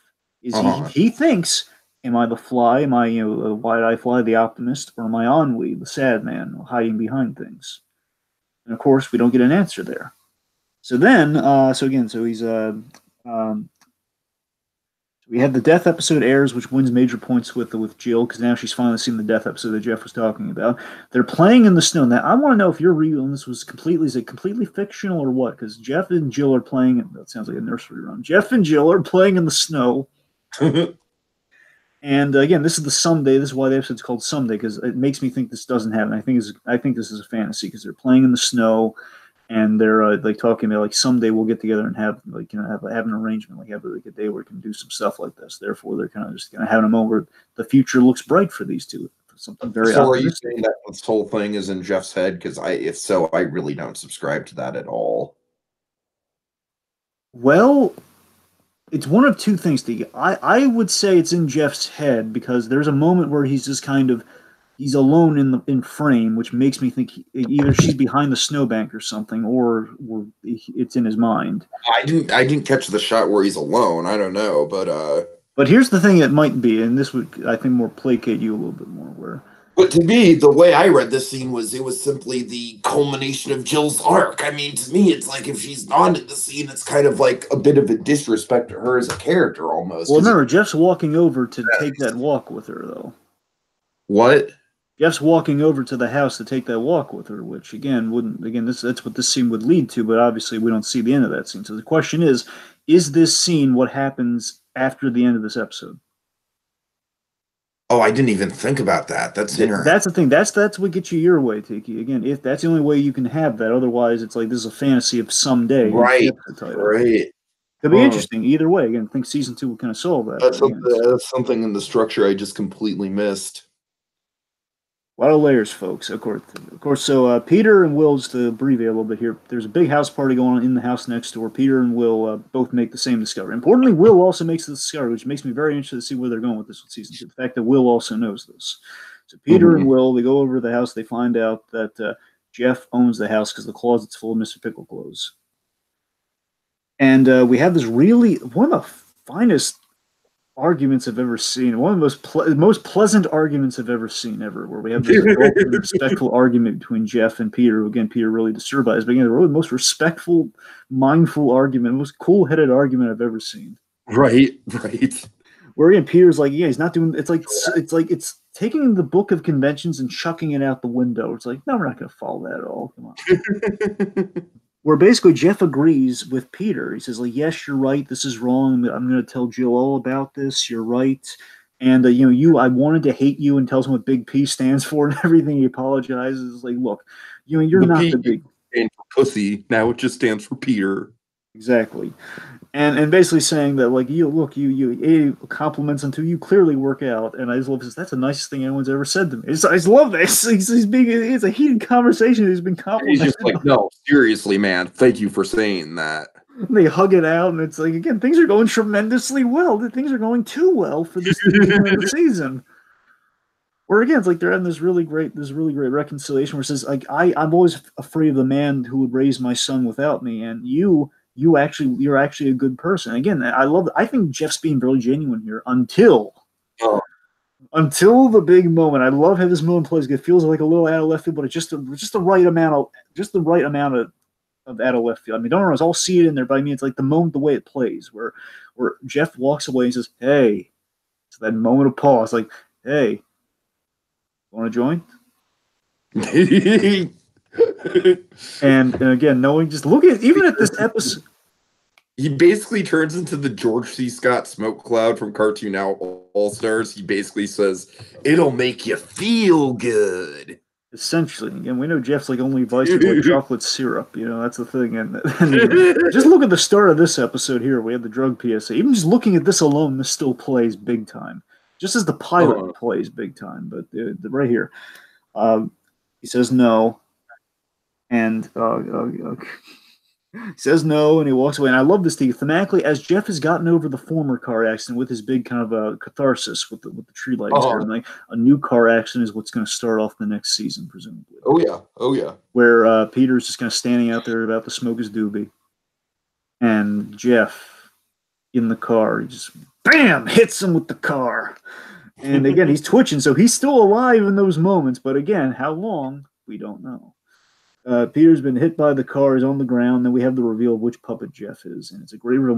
We intercut with this beautifully because they went to New Orleans to shoot Jeff at the waterfall, going at the feet of an actual waterfall, I believe, in somewhere. It's either Georgia or New Orleans. Darn it, I can't remember where. But the point is, they went to an actual waterfall. And anyway, so we have the reveal of which puppet is he, Tiki. It's Oops. Yes. Oops, and we just see the puppet just kind of waving around the driver's seat. And we have the great defining image of the season at the end of the season off where he's at the bottom of Pickle Barrel Falls, is kind of looking up, and it's kind of the what next image of what. It's like, oh my God, yeah, that's how you end the season. Okay, so final thoughts. Yeah, we don't really have time to get into season 2 spec. We'll do that once we get a trailer for season 2, probably. Of course. Final thoughts, Dragon, since I'm brief on time. To put it simply, this is just captivating TV, man. It's got such a rich identity of itself. And to put it simply, Dragon, the thing that I was scared the most about was that this show had an inconsistent tone. And honestly, after watching through all 10 episodes, it's not a show that reveals itself all at once, right? It's not a show where you can really put your finger on the pulse of what it is after just one episode. But by the end of the run, by the end of the 10 episodes, you really like it's a show that knows what its identity is, and it's super confident about its identity, and it wears its oddness on its sleeve. And there's definitely some imperfect elements to it. Most notably with Will's character. Hopefully those get ironed out in season 2. And like I said, Dragon, just hopefully people pay more attention to this show just in general, because I really do feel like season 1 is very represented in terms of the pop culture landscape. Like, not nearly enough people are talking about this show as they should be. So yeah, I really do think it's kind of like a feat of storytelling in a way. It's very much one of the best things that I've seen in TV in some time. Beans as though I'll say this much, Dragon. Beans as though Better Call Saul is a spinoff, technically. This might be the best original show that I have seen since Breaking Bad. It's a good point. Just in terms of like how much like with Breaking Bad was unlike anything we'd ever seen before. This is kind of in that same vein. Oh yeah. All right. For me, I'm going to keep it simple. I think this season is a masterpiece. More people need to check out. I'm not saying that again, like you have those elements with Will, but I mean, maybe not a masterpiece in that everything is perfect, masterpiece in that there's nothing like this. Therefore, it is a masterpiece. It's something that cannot either.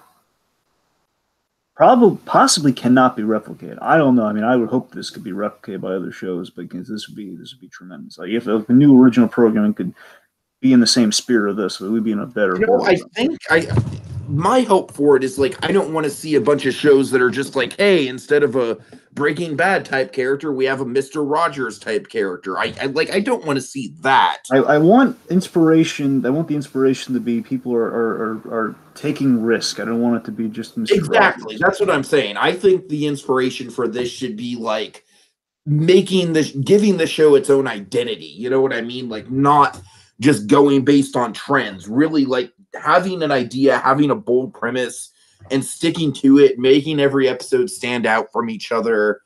And like I said, Dragon, between the 4 leads in Langella, Jim Carey, Judy Greer, and Kathleen Keener, I mean, this is an all-star cast between just those 4, let alone people like Justin Kirk.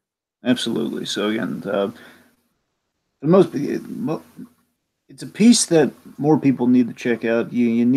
We need more showrunners like Dave Holstein, I think, to put it simply. We need more showrunners like this guy because he knows exactly what he's doing. I think it's one of Jim Carrey's finest performances, as well as many other people's finest performances. Again, Frank Langella as well. We need more TV of this caliber. I can't wait for season 2. Again, I could spend all day just kind of saying how great this show is, but again, I think we kind of went through all the episodes. I'm kind of at the end of it here. So, folks, just trust me. This kidding is something special and something to be watched. Just do yourself a favor, do it. It'll change your life. It's one of those beautifully narratively. It's sublime, and it's beyond compare. It's great. And don't forget, kids, you can feel anything at all. Anything at all. It's fine. All right. Everybody knows ukulele.